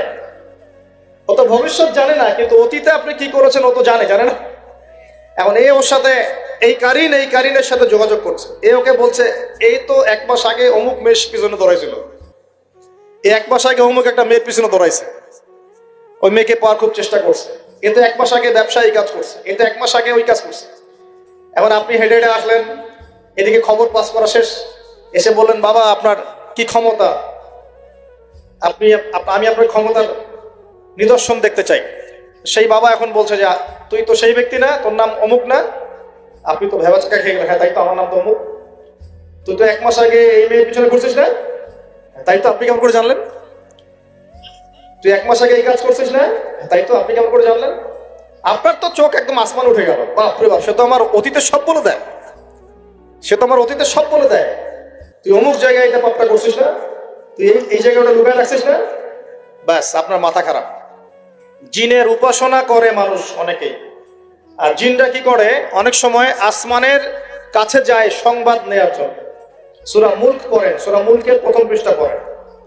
আল্লাহ পাক ওদেরকে তাড়ানোর জন্য আসমানের মধ্যে এই উল্কাপিণ্ড নক্ষত্র নিক্ষেপ করেন। রুজুমান লিশ-শায়াতিন, আল্লাহ বলেছেন এই নক্ষত্রগুলা আমি রুজুমান লিশ-শায়াতিন, শয়তানদেরকে তাড়ানোর জন্য রেখেছি। সুবহানাল্লাহ। পৃথিবীতে অনেক কিছুই ঘটে, আমরা খালি চোখে বুঝতে পারি না। এখন কেউ যদি জিনের উপাসনা করে, জিনকে সন্তুষ্ট করার জন্য এই কুরবানি করে, তাহলে কি শিরক হবে কিনা? সিজদা কার জন্য? অন্য কারোর জন্য করলে কি হবে? কুরবানি কার জন্য? অন্য কারোর জন্য করলে কি হবে? কার নামে কসম করতে হয়? যদি অন্য কারো নামে কসম করি, এই যে এখন বাপের নামে কসম, মায়ের নামে কসম করেন কেন? কসম করা যাবে না এভাবে। মান হালাফা বিগাইরি ইসমিল্লাহি ফাকাদ কাফার, কেউ যদি আল্লাহ ছাড়া অন্য কারো নামে কসম করে সে কুফরি করবে। যদি কসম করতেই হয় আপনাকে আল্লাহরই কসম করতে হবে। যদি কসম করতে হয় কার কসম করবে? আর আল্লাহর কসম করে কি মিথ্যা বলতে পারবে? মিথ্যা বললে তখন কাফারা দেওয়া লাগবে। আচ্ছা, কাফারা কি? সবচেয়ে সহজ কাফারা হচ্ছে 3টা রোজা রাখা। কয়টা রোজা? 3টা। আসেন সামনে যাই। এখন কসম করব আল্লাহর জন্য, দোয়া করেন কার কাছে? দোয়া কার জন্য? এখন যদি অন্য কারোর কাছে দোয়া করা শুরু করি, সন্তানকে দিবে, অন্য কারোর কাছে চাওয়া শুরু করি, মনে করেন আপনার রোগ ব্যাধি দেওয়ার ভালো করার মালিককে। যদি এখন আপনি একটা আংটি পরে মনে করেন এই আংটি আপনার রোগ ভালো করবে, কি হবে? শিরক হবে কিনা? এরকম অগণিত কাজের শিরক আমরা করছি। আল্লাহ পাক আমাদের শিরক থেকে বাঁচান। আর ভবিষ্যতের মালিককে, সময়ের মালিককে, ভবিষ্যৎ কে জানে? রাস্তায় টিয়া পাখি দেখে ভাগ্য পরীক্ষা করছে, ও কি ভবিষ্যৎ বলতে পারবে? যদি ওখানে গিয়ে হাত দেখান শিরক হবে না? রাশিফল দেখা যায়, রাশিফল কি? রাশিফল আজকে তোমার দিনটা কেমন যাবে, কালকে তোমার দিনটা কেমন যাবে, আছে না? তো এগুলো বিশ্বাস করলে কি হবে? এরকম পদে পদে শিরকে নিমজ্জিত আছে। এগুলো তো গেল আমলগত শিরক, আরো অনেক শিরক আছে। আমাদের কথার মধ্যেও শিরক হয়। কিসের মধ্যে? কথার মধ্যে। যেমন আমরা বলি ডাক্তার ভালো ছিল, না হলে রোগীকে বাঁচানো যেত না, বলি কিনা? অনেকে বলি না? শিরক হবে। কেউ যদি বলে যে ড্রাইভারটা ভালো ছিল, না হলে গাড়ি নির্ঘাত অ্যাক্সিডেন্ট করতো, কি হলো কথায়? আরেকটা বিষয় আছে, আমরা অনেক সময় ইবাদত করি মানুষকে দেখানোর জন্য, সবাই বড় দানবীর বলবে, আমাকে নামাজি বলবে, এটাও কি? এটাও শিরক। কথার মধ্যে আর অনেক শিরক করি। সার্বভৌম ক্ষমতার মালিককে, তাবারাকাল্লাযী বিয়াদিহিল মুলক, সার্বভৌম ক্ষমতার মালিককে। আর আমরা যদি মনে করি আমরাই সার্বভৌম ক্ষমতার মালিক, কি হবে? শিরক হবে না? এরকম প্রচুর শিরকে আমরা নিমজ্জিত আছি। সবচেয়ে বড় যে শিরকটা এখনকার বিশ্বে চলছে সেটা হলো আল্লাহ পাকের হালালকে আমরা হারাম করে নিচ্ছি, আল্লাহর হারামকে হালাল করে নিচ্ছি। করছে কিনা বুঝতে পারছেন না মনে হয়। মাদক দ্রব্য কি হালাল না হারাম? আমরা অনেক সময় হালাল করে নিয়েছি, নাই? জেনা হারাম না হালাল? আমরা এখন জেনাকে প্রমোট করছি, উস্কে দিচ্ছি। সমকামিতা হালাল না হারাম? এই সমকামিতার ব্যাধি ছড়িয়ে পড়েছে এখন সমাজের রন্ধ্রে রন্ধ্রে, পড়েছে না? এদেরকে আল্লাহ পাক এমন শাস্তি দিবেন যে শাস্তি আল্লাহ পাক কুল কায়নাতে কাউকে দেন নাই। কেমন শাস্তি দিবেন? কওমে লূতকে আল্লাহ রাব্বুল আলামিন মাটি থেকে উপরে উঠিয়ে আকাশ থেকে পাথর বর্ষণ করে থেতলে দিয়ে আবার মাটিতে দাফন করে দিয়েছে কওমে লূতকে। আল্লাহু আকবার। এই শাস্তি অপেক্ষা করছে এদের জন্য। সুদ হালাল না হারাম? আমরা কি এটাকে জায়েজ করে দিচ্ছি কিনা, খাচ্ছি কিনা? এই বিশ্বের সবচেয়ে বড় একটা সমস্যা চলছে, আল্লাহ পাকের হারামকে আমরা হালাল করছি, হালালকে হারাম করি, এটাও শিরক। এখন আল্লাহ পাক যে বলছেন সবাইকে মাফ করে দিবেন, আল্লাহ পাক শিরক যে করে তাকে মাফ করবেন না। এখন বলেন কত পার্সেন্ট মানুষ মাফ পাবে? এই পাপগুলো কত মানুষ করছে?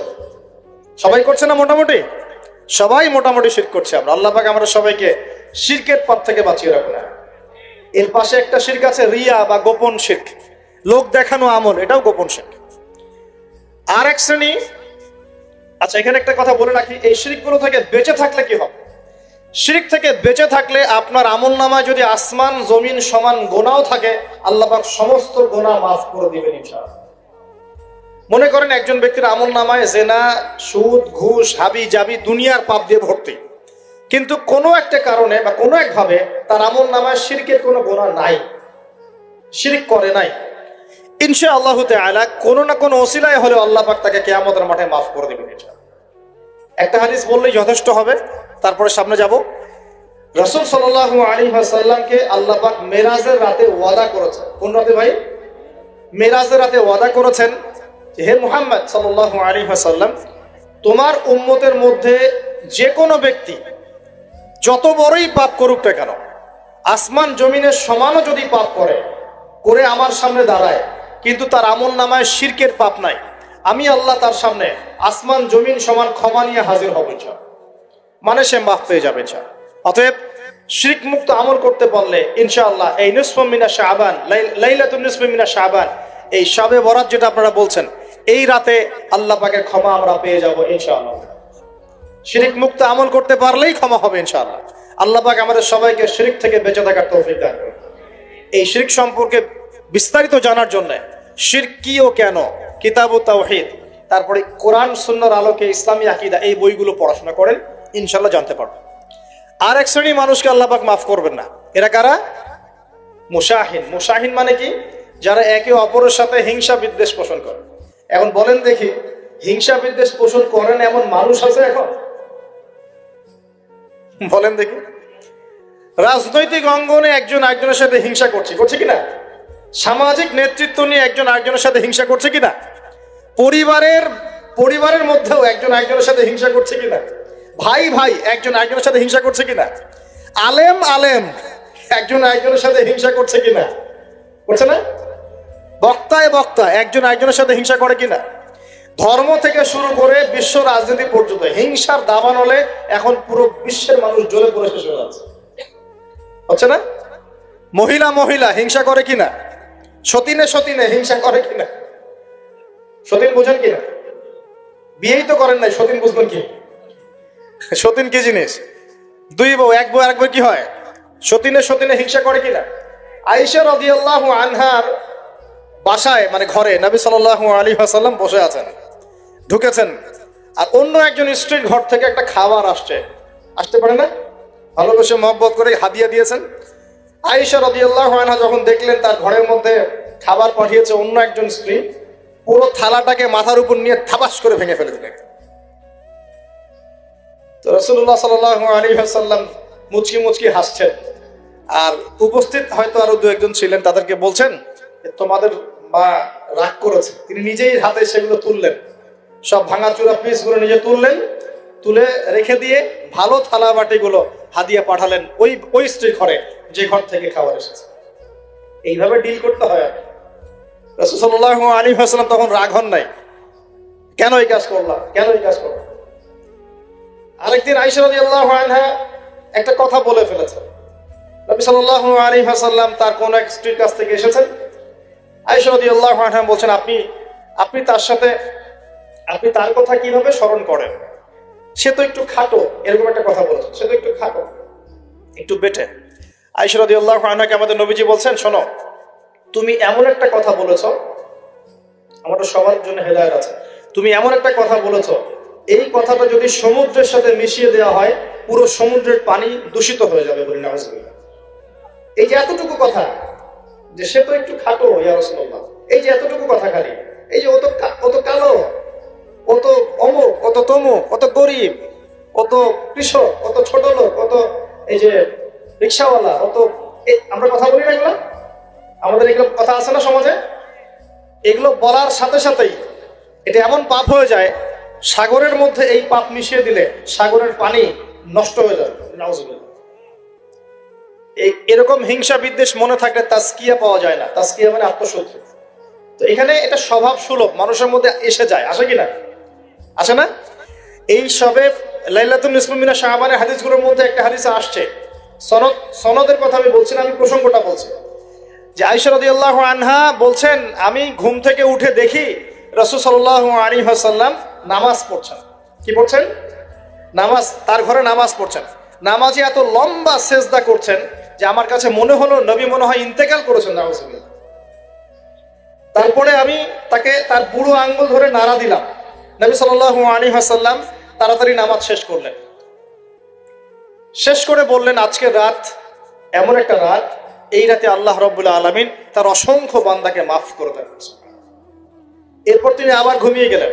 আয়েশা রাদিয়াল্লাহু আনহা এবার উঠে বলছেন, আমি দেখলাম যে নবী সাল্লাল্লাহু আলাইহি ওয়াসাল্লাম আমার ঘরে নাই, আমার ঘরে নাই।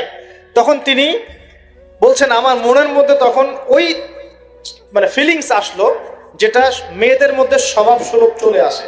আমি মনে করলাম যে রাসূলুল্লাহ সাল্লাল্লাহু আলাইহি ওয়াসাল্লাম কি অন্য কোনো স্ত্রীর ঘরে চলে গেলেন আমাকে ছেড়ে। তখন আমি চাদর মুড়ি দিয়ে তাকে পিছু নেওয়া শুরু করলাম।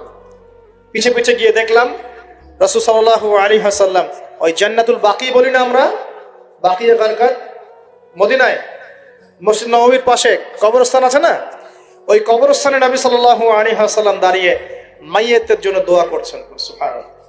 আয়েশা রাদিয়াল্লাহু আনহা গিয়ে দাঁড়ালেন। নবীজি বললেন, তুমি কি মনে করছো আমি তোমার সাথে প্রতারণা করছি? আমি তোমার হক নষ্ট করব? বরং আজকের রাতে আল্লাহ রাব্বুল আলামিন অগণিত মানুষকে মাফ করে দেন বলে। সুবহানাল্লাহ। এই হাদিসগুলো এসেছে শবে বরাত প্রসঙ্গে। এখানেও দেখেন আয়েশা রাদিয়াল্লাহু আনহা কিন্তু একটু জেলাসি ফিল করেছেন যে আমার ঘর থেকে আবার অন্য স্ত্রী ঘরে চলে গেল কিনা।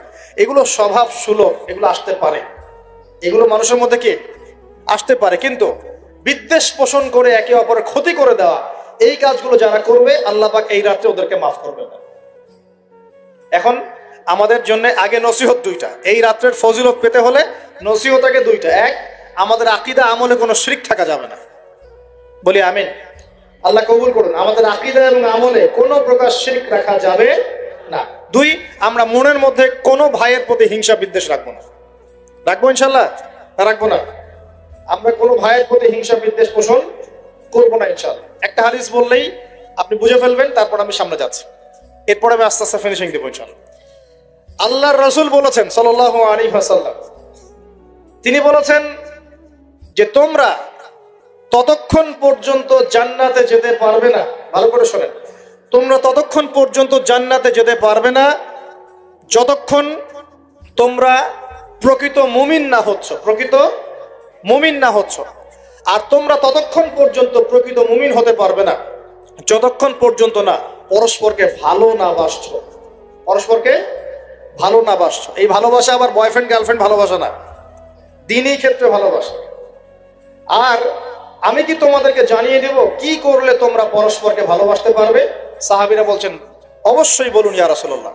নবীজি বলছেন, তোমরা একে অপরকে সালাম দেওয়ার অভ্যাস করো, ইনশাআল্লাহ তোমরা একে অপরকে ভালোবাসতে পারবে।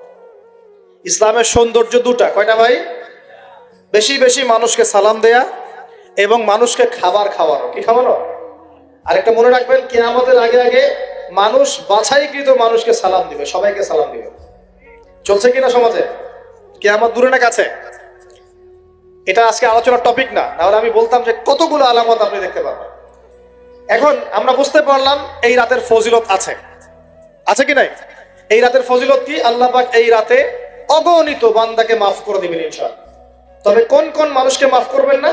এক নম্বর যারা মুশরিক বা শিরক করে, দুই নম্বর যারা একে অপরের প্রতি কি বলেন মুশাহিন, বিদ্বেষ, হিংসা বিদ্বেষ পোষণ করে। এই দুই শ্রেণীর মানুষের অন্তর্ভুক্ত হওয়া থেকে আল্লাহ আমাদেরকে বাঁচাক, আমিন। এরপরে দুর্বল হাদিসগুলো বা যেগুলো একদম দুর্বল সনদের, সেগুলোর মধ্যে অতিরিক্ত এসেছে আত্মীয়তার সম্পর্ক ছিন্ন করলে মাপ পাচ্ছে না, আত্মহত্যা করলে মাপ পাচ্ছে না, জেনা করলে মাপ পাচ্ছে না, মাদকদ্রব্য সেবন করলে মাপ পাচ্ছে না। এই পাপগুলো থেকেও আল্লাহ পাক আমাদেরকে বাঁচিয়ে রাখুন বলি আমি। এখন কিভাবে এই রাতে আমরা ইবাদত করব? তার আগে ইবাদত কবুলের কয় শর্ত বলেছে? 3। আল্লাহর সন্তুষ্টির জন্য হতে হবে, নবীর সুন্নাহ মাফিক হতে হবে, এবং 3 নম্বর হচ্ছে হালাল রিজিক থাকতে হবে, হারাম খেয়ে ইবাদত করা যাবে না। এখন আসেন, কোন হাদিসের মধ্যে স্পেসিফিকলি বলা নাই যে এই রাতে এই এই এই এই ইবাদত করতে হবে, কোন হাদিসের মধ্যে পাওয়া যায়? কথা বলার চেষ্টা করো। যেমন লাইলাতুল কদর সম্পর্কে বলা হচ্ছে না, যে লাইলাতুল কদরে যারা কিয়াম করবে, হ্যাঁ, রাত দিনে সিয়াম রাখবে, রাতে কিয়াম করবে, কোরআন তেলাওয়াত করবে, কোরআন দিয়ে কিয়াম করবে, আল্লাহ ওদেরকে মাফ করে দিবেন। একটা আমল দেওয়া আছে লাইলাতুল কদরে। নবী সাল্লাল্লাহু আলাইহি ওয়াসাল্লাম যা করতেন সেগুলোর মধ্যে আমল দেওয়া আছে। এই নিসফু মিনা শাবানের মধ্যে স্পেসিফিকলি এভাবে হাদিসের মধ্যে উল্লেখ করা নাই এই এই এই এই আমলগুলো করো। এটা খুঁজে খুঁজে আমাদেরকে বের করতে হয়। খুঁজে খুঁজে কেমন? নবী সাল্লাল্লাহু আলাইহি ওয়াসাল্লাম দোয়া করছিলেন মৃতদের জন্য, করছিলেন না? তাহলে এটা একটা আমল পাওয়া গেল। নবী সাল্লাল্লাহু আলাইহি ওয়াসাল্লাম নামাজে ছিলেন, সিজদারত অবস্থায় ওই যে আয়েশা রাদিয়াল্লাহু আনহা টোকা দিলেন, দিয়ে বললেন আমি ভাবছিলাম তার ইন্তেকাল হয়ে গেছে কিনা, তার মানে বুঝলাম যে আপনি নামাজ পড়তে পারেন। এরপরে আল্লাহ পাকের কাছে ক্ষমা চাইতে পারেন, কারণ এই মাসে আল্লাহ পাক আপনাকে এই রাতে আল্লাহ আপনাকে ক্ষমা করবেন, এই রাতে আল্লাহ ক্ষমা করবেন। এখন এটাকে বলা হয় প্রশস্ততা। ব্যক্তিগতভাবে এখানে আপনাকে প্রশস্ত ইখতিয়ার দেয়া হয়েছে। ব্যক্তিগতভাবে আপনাকে আল্লাহ পাক তার রাসূলের মাধ্যমে এই শরীয়তে এই রাতের আমলের জন্য একটা প্রশস্ত ইখতিয়ার দিয়েছেন। আপনি রাসূল সাল্লাল্লাহু আলাইহি ওয়াসাল্লামের সুন্নাহ মাফিক যে কোনো ভালো কাজ করতে পারেন, কিন্তু নির্দিষ্ট করে আপনাকে দেওয়া হয় নাই যে আপনাকে 100 রাকাতই পড়তে হবে, আপনাকে 200 রাকাতই পড়তে হবে, আপনাকে 10 রাকাতই পড়তে হবে, আপনাকে 1 খতমই দিতে হবে, এরকম নির্দিষ্ট করে আপনাকে কিছু দেওয়া হয়। আপনি এখন চাইলে সুন্দর করে ওযু করলেন, ওযু করে মাশাআল্লাহ আতর খুশবু ব্যবহার করতে পারেন, পরে সুন্দর জামা পরলেন, পরে আপনি আল্লাহর স্মরণে নামাজ আদায় করলেন। এখন ফরজ নামাজ আগে না নফল আগে? ফরজ আগে না নফল আগে? এই আমলগুলো ফরজ না নফল? এগুলো নফল। আগে তো ফরজ পড়তে হবে নাকি? 5 ওয়াক্ত ফরজ নামাজ তো আগে, তারপরে আপনি নফলে আসেন। আমাদের জীবনে কোনটার গুরুত্ব সবচেয়ে বেশি? ফরজ ঠিক না থাকলে নফল দিয়ে কাজ হবে? তো ফরজ ঠিক করার পরে আপনি এখন অতিরিক্ত আমল করার চেষ্টা করছেন, সুন্দর কাপড় চোপড় পরেছেন, আপনি মাশাআল্লাহ পাক পবিত্র হয়েছেন, আতর খুশবু ব্যবহার করেছেন, আপনি নীরবে নিভৃতে আল্লাহকে ডাকছেন নামাজের মধ্যে দিয়ে, লম্বা করে সুন্দর করে নামাজ পড়ছেন, আপনি একটু কোরআন তেলাওয়াত করছেন, আলহামদুলিল্লাহ। আপনি এই রাতে মৃতদের জন্য দোয়া করলেন, নিজের জন্য দোয়া করলেন, পরিবারের জন্য দোয়া করলেন, আপনি তাসবিহ তাহলিল করলেন, যদি আপনাকে আল্লাহ সামর্থ্য দেন আপনি কিছু দান সাদাকা করেছেন, আপনি বিভিন্ন রকম ভালো কাজে আপনি নিজেকে মানে এঙ্গেজ রাখতে পারেন, নিজেকে বিভিন্ন ভালো কাজে আপনি নিজেকে সম্পৃক্ত রাখতে পারেন। এভাবে আপনি রাতটাকে একটা উৎসাহে পার করতে পারেন। কিন্তু আমরা যে ঘটা করে অনেকগুলো কাজ করি না, ঘটা করে হালুয়া রুটি সামাই টামাই এই সেই আলোকসজ্জা অমুক তমুক দল বেঁধে কবরস্থান, এই আমলগুলো নবী এবং সাহাবীদের থেকে প্রমাণ হয়। আমি বুঝতে পারছি, আমল করতে আপনাকে নিষেধ করা হয় না, কিন্তু বাড়াবাড়ি করবেন না, ছাড়াছাড়ি করবেন না, মধ্যমপন্থী থাকেন। ব্যক্তিগতভাবে আপনি আপনার মতো করে আমল করতে পারেন, আপনাকে ইখতিয়ার প্রশস্ততা দেওয়া হয়েছে। আপনি একটু নামাজ পড়েন, একটু তেলাওয়াত করেন, একটু জিকির করেন, দোয়া করেন, আপনি আল্লাহর কাছে চেয়ে নেন। আরেকটা হাদিস আছে, এই রাতে আল্লাহ রাব্বুল আলামিন প্রথম আসমানে নেমে আসেন। সুবহানাল্লাহ। আল্লাহ পাক কেমন করে নেমে আসেন এটা আমাদের ব্যাখ্যার বাইরে, আর এটা সত্তাগতভাবে না, আল্লাহ পাকের রহমত নেমে আসে। আল্লাহ পাক আহ্বান করতে থাকেন, কে আছে আমার কাছে কিছু চাইবে আমি তাকে দিব, কে আছো আমার কাছে ক্ষমা চাইবে আমি মাফ করে দিব, কে আছো আমাকে ডাকবে আমি তার ডাকে সাড়া দিব। সুবহানাল্লাহ। আল্লাহ পাক এই পুরো রাত বলতে থাকেন। আরেকটা কথা মনে রাখবেন, এভাবে কিন্তু আল্লাহ পাক প্রত্যেক রাতেই বলতে থাকেন, শুধু এই একটা রাতেই নয়, প্রত্যেক রাতেই আল্লাহ পাক বলতে থাকেন। কিন্তু এই রাতে স্পেশালি আল্লাহ পাক অগণিত মানুষকে মাফ করে দিবেন ইনশাআল্লাহ। তা আমরা আল্লাহর কাছে দোয়া করি, আল্লাহ পাক আমাদের সবাইকে যেন সুস্থতার সাথে শাবান মাসে বেশি বেশি রোজা রাখার তৌফিক দান করেন, এবং যে আমলগুলো সুন্নাহ সম্মত, এই সুন্নাহ সম্মত আমলগুলো আল্লাহ আমাদের করার তৌফিক দান করেন। বাড়াবাড়ি পর্যায়ে চলে যাবেন না, একবার ছাড়াছাড়ি পর্যায়ে চলে যাবেন না, মধ্যমপন্থী থাকেন। রাতের ফজিলতটাকে আল্লাহর কাছে চেয়ে নেন, এবং আল্লাহর কাছে মাফ পাওয়ার জন্য যে পাপগুলোকে ছাড়তে হবে, যেমন শিরক, হিংসা বিদ্বেষ ইত্যাদি ইত্যাদি, এই পাপগুলোকে ছেড়ে দিয়ে আল্লাহর কাছে নিজেকে প্রমাণ করার চেষ্টা করি। আল্লাহ পাক আমাদের সবাইকে তৌফিক দান করুন, বলি আমিন। যে লাইলাতুন নিসফু মিনাশ শাবান, শাবান মাসের মধ্য রজনী আল্লাহ পাকের রহমত, একদল অতিরিক্ত বাড়াবাড়ি, একটা অতিরিক্ত ছাড়াছাড়ি। বাড়াবাড়ি আর ছাড়াছাড়ি, একটা অতিরিক্ত বাড়াবাড়ি। সে একদম শবে বরাতকে মনে হয় লাইলাতুল কদরের উপরে নিয়ে যাচ্ছে আর কি।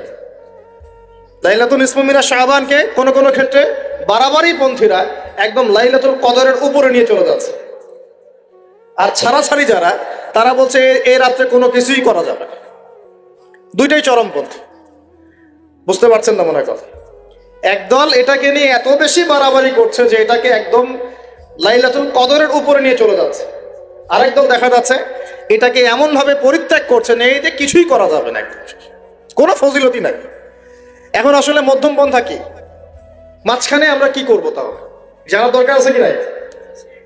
অনেক হাদিসের অনেক আলোচনা, প্রায় 40-50 পৃষ্ঠার বই, সব আলোচনা তো মাহফিলে করা সম্ভব না। আমি সারমর্মটুকু বলি। সারমর্ম কি? হাদিসে শবে বরাত নামে কোনো শব্দ নাই, এক নম্বর কথা। কি নাই ভাই? শবে বরাত নামে কোনো শব্দ নাই। আছে লাইলাতুন নিসফু মিনা শাবান, শাবান মাসের মধ্য রজনী। শাবান মাসের মধ্য রজনী। শাবান মাস কি? উত্তর, নবী সাল্লাল্লাহু আলাইহি ওয়াসাল্লাম রমজান মাসের পর যে মাসে রোজা রাখতে বেশি গুরুত্ব দিয়েছেন তার নাম শাবান। আমার সাথে বলেন, শাবান মাস কি? নবী সাল্লাল্লাহু আলাইহি ওয়াসাল্লাম রমজানের পরে যে মাসে রোজা রাখতে খুব বেশি গুরুত্ব দিয়েছেন তার নাম শাবান। আয়েশা রাদিয়াল্লাহু আনহা তিনি বলতেন যে শাবান মাস আসলে নবী সাল্লাল্লাহু আলাইহি ওয়াসাল্লাম এত বেশি বেশি রোজা রাখতেন যে মনে হতো তিনি রোজা ছাড়বেনই না, সারা মাস রেখে ফেলবেন। বেশি থেকে বেশি রোজা রাখতেন শাবান মাসে। প্রশ্ন হচ্ছে কেন? উত্তর, এমনিতে এই মাসটা বরকতময় এবং এই মাসে আল্লাহ পাক তার রহমতে বিপুল সংখ্যক মানুষকে জাহান্নাম থেকে মুক্তি দান করেন। সুবহানাল্লাহ। নবী সাল্লাল্লাহু আলাইহি ওয়াসাল্লাম এই মাসকে তাজিম করতেন। এই মাসের সম্মানার্থে, এই মাসে আল্লাহর রহমত বরকতের স্বার্থে নবী করিম সাল্লাল্লাহু আলাইহি ওয়াসাল্লাম এই মাসে বেশি বেশি রোজা রেখেছেন। সুন্নত কি শিখলাম? শাবান মাসে বেশি বেশি রোজা রাখা সুন্নত। একটা কি পেলাম ভাই? শাবান মাসে বেশি বেশি রোজা রাখা সুন্নত।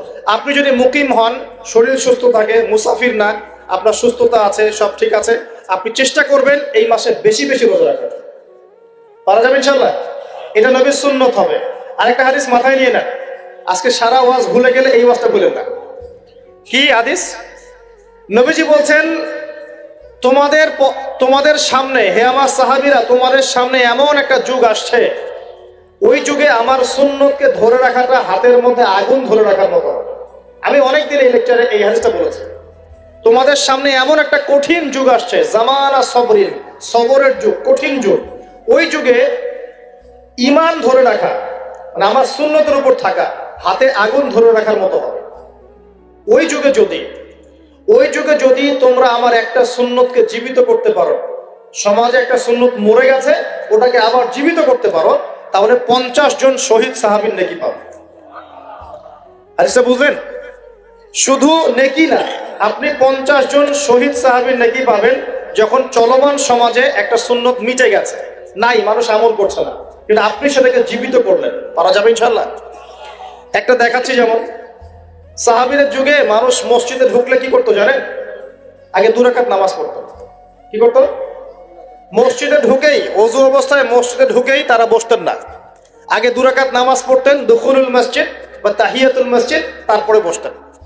আর নবীজি বলেছেন কিয়ামতের আগে আগে এই দুখুলুল মসজিদ, তাহিয়াতুল মসজিদ, এই নামাজটা উঠে যাবে। উঠে যাচ্ছে না আস্তে আস্তে। মসজিদে ঢুকলে মানুষ ধাপ করে বসে পড়ে, তাই না? মানুষ ভুলেই গেছে এটা সুন্নত। এখন আপনি যদি এই সুন্নতটাকে আবার জীবিত করতে পারেন, ইনশাআল্লাহ 50 জন শহীদ সাহাবীর নেকি পাবেন। সমাজে এখন দাড়ি শেভ করা ফ্যাশন হয়ে গেছে, বুঝছেন না? অনেকে শেভ না করলে চাকরি দেয় না। শেভ না করলে কি হয় না? চাকরি পাওয়া যায় না।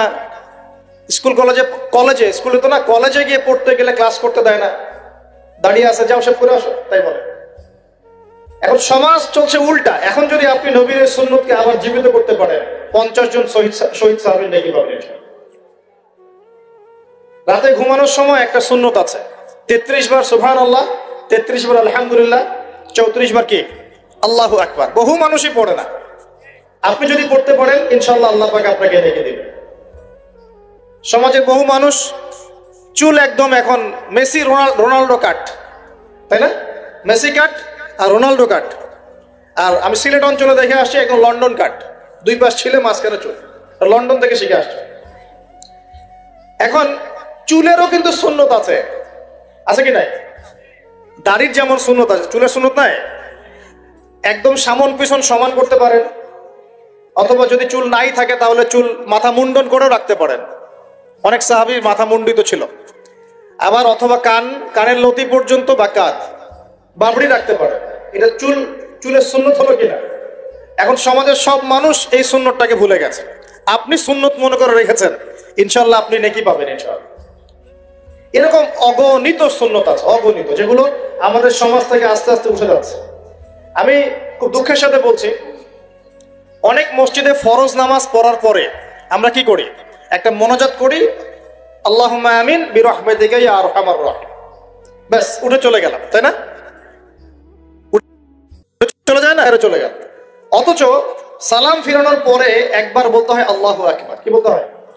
তিনবার বলতে হয় আস্তাগফিরুল্লাহ আস্তাগফিরুল্লাহ আস্তাগফিরুল্লাহ, বলতে হয় আল্লাহুম্মা আনতাস সালাম ওয়া মিনকাস সালাম তাবারাকতা ইয়া যাল জালালি ওয়াল ইকরাম। একবার পড়তে হয় আয়াতুল কুরসি, 33 বার সুবহানাল্লাহ, 33 বার আলহামদুলিল্লাহ, 33 বার আল্লাহু আকবার, তারপর কালিমা শাহাদাত, এরপর সূরা ফালাক আছে একবার।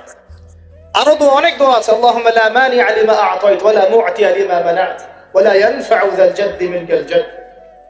পড়তে হয় আল্লাহুম্মা ইন্নী আউযু বিকা মিনাল হাম্মি ওয়াল হাযান ওয়াল আজজি ওয়াল কাসালি ওয়াল বুখলি ওয়াল জুবন ওয়া দালা'id দাইন ওয়া গালাবাতির রিজাল। পড়তে হয় আল্লাহুম্মা আ'ইন্নী আলা যিকরিকা ওয়া শুকরিকা ওয়া হুসনি ইবাদাতিক। আরো অনেক দোয়া আছে। দেখেন তো, মোনাজাত করেন, আমি তো না করছি না, আমি তর্ক করতে আসি না এখানে, এটা নিয়ে আমি ঝগড়া করতে আসি, কিন্তু এই সুন্নতটা যে উঠে গেল, মোনাজাতটা করে যে মসজিদ থেকে বের হয়ে চলে গেলেন, এই সুন্নতটার উপর আমল কে করবে? এখন সুন্নত উঠে গেল না? আপনি যদি বসে এখন সুন্নতটা প্রতিষ্ঠা করেন, নেকি পাবেন ইনশাআল্লাহ। এগুলো তো গেল আমলিয়াত। সমাজ চলছে সুদের উপরে, আপনি যদি হালাল অর্থনীতি প্রবর্তন করতে পারেন তাহলে কত নেকি পাবেন?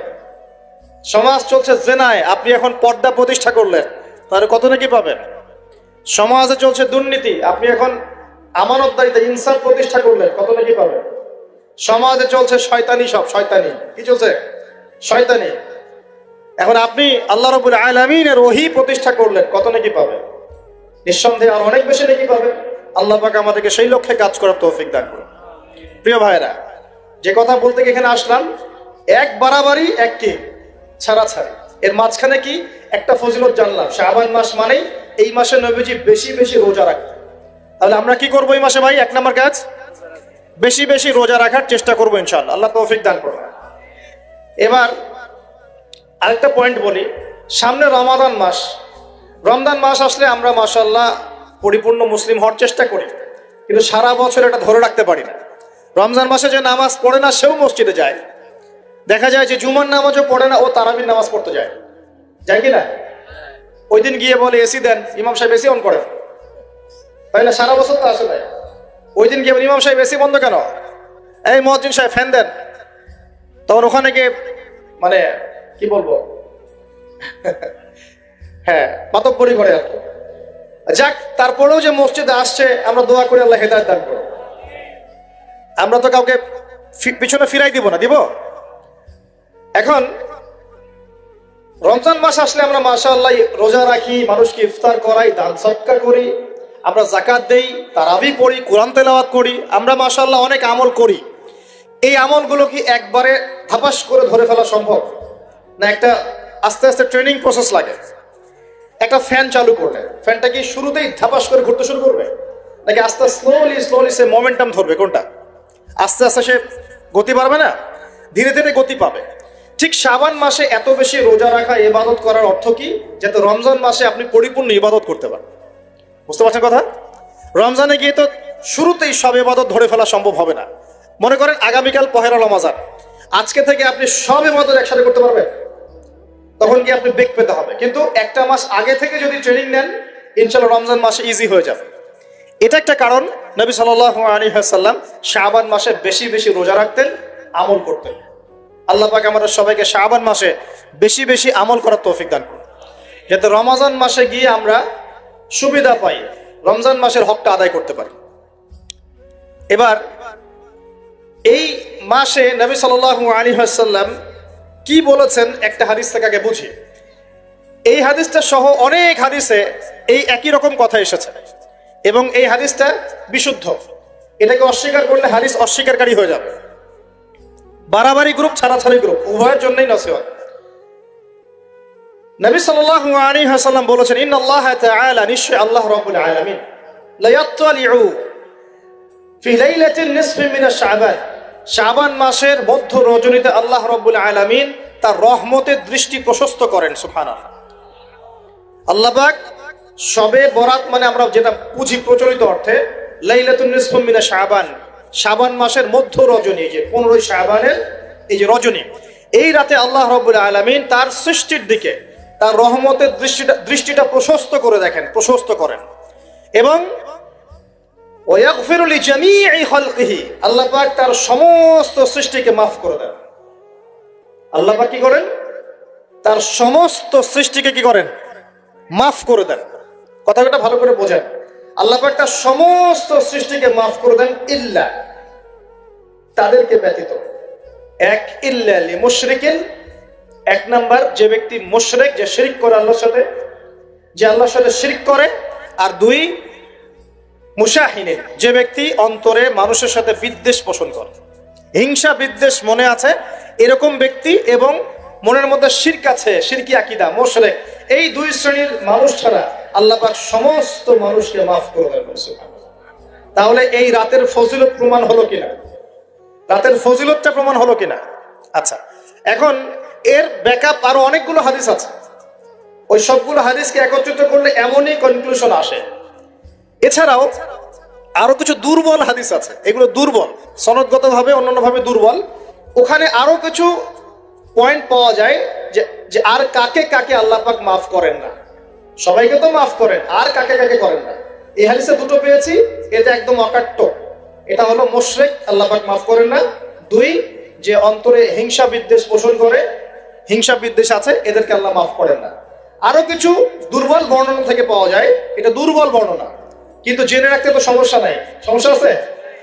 আর পাপ তো পাপী, দুর্বল হাদিসে আসুক আর কঠিন হাদিসে আসুক, পাপ তো পাপী নাকি? পাপ ছাড়তে কোনো সমস্যা আছে? তো তৃতীয় এক শ্রেণীর নাম পাওয়া যায়, যারা হচ্ছে আত্মহননকারী, নিজেরা নিজেদেরকে আত্মহত্যা করেছে, এদেরকে আল্লাহ মাফ করে। আত্মহনন বোঝেন কিনা? আত্মহত্যা যারা করে, আত্মহনন, এটা একটা শ্রেণী পাওয়া যায়। 4 নম্বর একটা পাওয়া যায় আত্মীয়তার সম্পর্ক ছিন্নকারী, আত্মীয়তার সম্পর্ক ছিন্নকারী। 5 নম্বর একটা পাওয়া যায়, সেটা হলো মাদক দ্রব্য সেবনকারী। মাদক দ্রব্য সেবনকারী, যুবকরা খুব ভালো করে শোনায়, মাদক দ্রব্য সেবনকারী আল্লাহ সবাইকে মাফ করেন, মাফ করছেন না। আরেকটা পাওয়া যায়, সেটা হলো যারা জেনার পাপে লিপ্ত আছে। কিসের পাপে ভাই? জেনার পাপ। এরকম আর কিছু ব্যাকআপ পাওয়া যায়, কিন্তু এগুলোর বর্ণনা দুর্বল। বর্ণনা কি? দুর্বল, কিন্তু পাপ তো পাপই নাকি? এই পাপগুলো তো পাপ, এই পাপগুলো করলে কি আল্লাহ খুশি হন?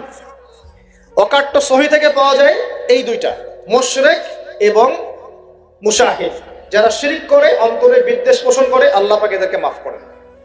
এখন আগে জানি শিরক থেকে কিভাবে বাঁচবো, শিরক কি এবং কেন, তারপরে জানবো হিংসা বিদ্বেষ, তারপরে আমরা যাব এই রাত্রে আমরা কি করতে পারি। মনে রাখবেন, আমল করতে হবে 3টা বিষয় খেয়াল রেখে। কয়টা বিষয় ভাই? আমল করতে হবে 3টা বিষয় খেয়াল রেখে। এক, আমল করতে হবে একমাত্র আল্লাহ পাকের সন্তুষ্টির জন্য। 1 নম্বর কি বলেন? এক আল্লাহর সন্তুষ্টির জন্য, কারো সন্তুষ্টির জন্য না, কারো জন্য না, শুধু কার জন্য? দলিল হচ্ছে ইন্নাস সালাতি ওয়া নুসুকি ওয়া মাহইয়ায়া ওয়া মামাতি লিল্লাহি রাব্বিল আলামিন ফাসাল্লি লিরাব্বিকা ওয়ানহার। 2, আমল হতে হবে একমাত্র নবী সাল্লাল্লাহু আলাইহি ওয়াসাল্লামের সুন্নাত মোতাবেক। কার সুন্নাত মোতাবেক? নবী এবং সাহাবীদের সুন্নতের সাথে মেলে না, সেই আমল করা যাবে না। নবী এবং সাহাবীদের সুন্নতের সাথে মেলে না, সেই আমল করা যাবে না। 3 নম্বর, আমলটা যত সুন্দরী মনে হোক, আমলটা যত সুন্দরী মনে হোক আর যত মানুষই করুক, যত মজাদার মনে হোক না কেন, নবী করেন নাই, সাহাবীদের থেকে প্রমাণ নাই, আমল করব না। করলে বেদাত হয়ে যাবে। কি হবে? বেদাত হয়ে যাবে। আর 3 নম্বর হচ্ছে, আমলগুলো করার আগে অবশ্যই আপনার রিজিকটাকে হালাল করতে হবে। কি করতে হবে ভাই? ব্যাস এই তিনটা শর্ত পূরণ করে আমল করলে ইনশাআল্লাহ তাআলা আমরা জান্নাতে যাবো ইনশাআল্লাহ। আমরা আশাবাদী আল্লাহ পাক আমাদেরকে জান্নাত দিবেন ইনশাআল্লাহ। আল্লাহ পাক এক রাতে রহম করে সমস্ত মাখলুক সৃষ্টিকে মাফ করে দিচ্ছেন, শুধু শিরক এবং হিংসা বিদ্বেষ পোষণকারীকে মাফ করছেন না। বুঝতে হবে এই পাপ দুটো কত কঠিন। এবার আসেন প্রথমে একটু শিরক নিয়ে কথা বলি, তারপরে মুশাহিন নিয়ে কথা বলি। ধৈর্য ধরবেন তো নাকি? দেরি হচ্ছে? সবর করেন। এখন প্রথমে জানি শিরক কি এবং কেন। শিরক হচ্ছে এমন একটা পাপ, যেই পাপ আমল নামায় থাকলে পরে বিনা তওবায় যদি সেই ব্যক্তি মারা যায়, আল্লাহ পাক তাকে মাফ করবেন না। ভালো করে শোনেন, শিরক এমন একটা পাপ, যে পাপ যদি আমল নামায় থেকে যায়, বিনা তওবায় সে মারা যায়, শিরকের পাপ নিয়ে আল্লাহর সামনে দাঁড়ায়, আল্লাহ তাকে মাফ করবেন। দলিল সূরা নিসা, আল্লাহ পাক বলছেন ইন্নাল্লাহা লা ইয়াগফিরু আন ইউশরাকা বিহি ওয়া ইয়াগফিরু মা দুনা যালিকা লিমান ইয়াশা। আল্লাহ পাক তার সাথে শিরকের গুনাহ মাফ করবেন না, এছাড়া যে কোনো গুনাহ যাকে ইচ্ছা মাফ করবেন। বুঝাচ্ছি, মনে করেন একজন ব্যক্তি জিনা করেছে, কথা নাউজুবিল্লাহ, একজন ব্যক্তি জিনা করেছে বা মিথ্যা কথা বলেছে বা ধরেন মদ খেয়েছে ইত্যাদি।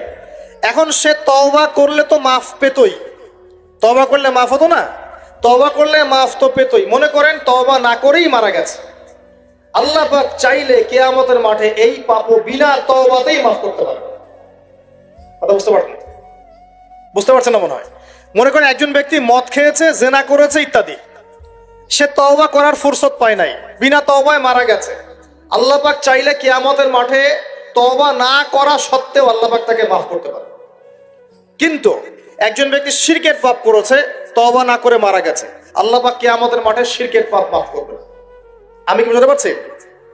অন্য পাপের কারণে আল্লাহ রাব্বুল আলামিন শাস্তি দিয়ে হোক, কোনো একটা ভাবে হোক, নবীর সুপারিশের মাধ্যমে হোক, তাকে জাহান্নামে গেলেও সেখান থেকে বের করে জান্নাতে দিবেন ইনশাআল্লাহ।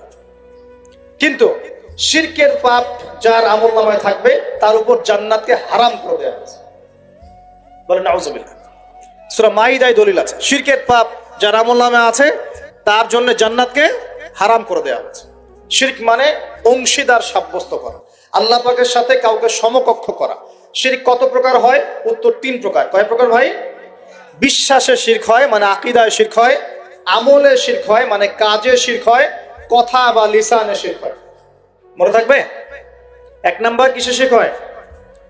বলেন আমার সাথে। বিশ্বাসে শিরক হয়, আকীদায় শিরক হয়। 2 নাম্বার আমলে শিরক হয়, কাজে শিরক হয়। 3 নাম্বার কথায় শিরক হয়। কয়েকটা এক্সাম্পল দিয়ে বুঝতে পারবেন। একজন ব্যক্তি মনে করেন বিশ্বাস করে যে আল্লাহ বলতে কেউ নাই, কি হবে এটা? বলেন শিরক। একজন ব্যক্তি মনে করেন বিশ্বাস করে যে আল্লাহ আছে, আরো ইলাহ আছে, তাহলে কি হবে? কেউ যদি বিশ্বাস করে আল্লাহর সন্তান আছে, কি হবে? কেউ যদি বিশ্বাস করে মহাবিশ্ব আল্লাহ সৃষ্টি করে নাই, বিগ ব্যাং থেকে সৃষ্টি হয়েছে, কি হবে? কেউ যদি বিশ্বাস করে আল্লাহ মানুষকে সৃষ্টি করে নাই, মানুষ বানর থেকে হয়েছে, কি হবে? আচ্ছা, বিশ্বাসগত সে। কেউ যদি মনে করে আল্লাহ ছাড়া অমুকে আমার সন্তান দিতে পারে, কি হবে? কেউ যদি বিশ্বাস করে যে আল্লাহকে পাওয়ার জন্য আমাকে মাধ্যম ওসিলা পূজা করতে হবে, তাহলে কি হবে? কেউ যদি চন্দ্র, সূর্য, গ্রহ, নক্ষত্র, গাছপালা, মূর্তি এসবে পূজা করে, কি হবে? এগুলো বিশ্বাসগত শিরক। কেমন শিরক ভাই? বিশ্বাসগত শিরক। 2 নম্বর আসেন আমলগত, কাজগত শিরক। কেমন? মনে করেন সেজদা করতে হয় কার জন্য? কেউ যদি এখন কবরে গিয়ে সেজদা করে, কি হবে? আল্লাহর জন্য সেজদা করতে হয় না কবরে সেজদা করতে হয়? সেজদা কার জন্য? আচ্ছা, তাহলে শিরক হবে। কুরবানি কার জন্য করতে হয়? কেউ যদি এখন মনে করেন জিনকে সন্তুষ্ট করার জন্য কুরবানি করে দেবে, কি হবে? এখনকার যুগে কিন্তু বহু মানুষ জিনের উপাসনা করে, এখনকার যুগে বহু মানুষ জিনের উপাসনা করে। আর জিন বলে একটা জাতি আছে, আমাদের সাথে চলাফেরা করে, আমরা দেখতে পারি না। আমরা কি সব দেখতে পারি? আমরা কি সব জানি? আমরা তো আমাদের আত্মাকেই দেখতে পারি।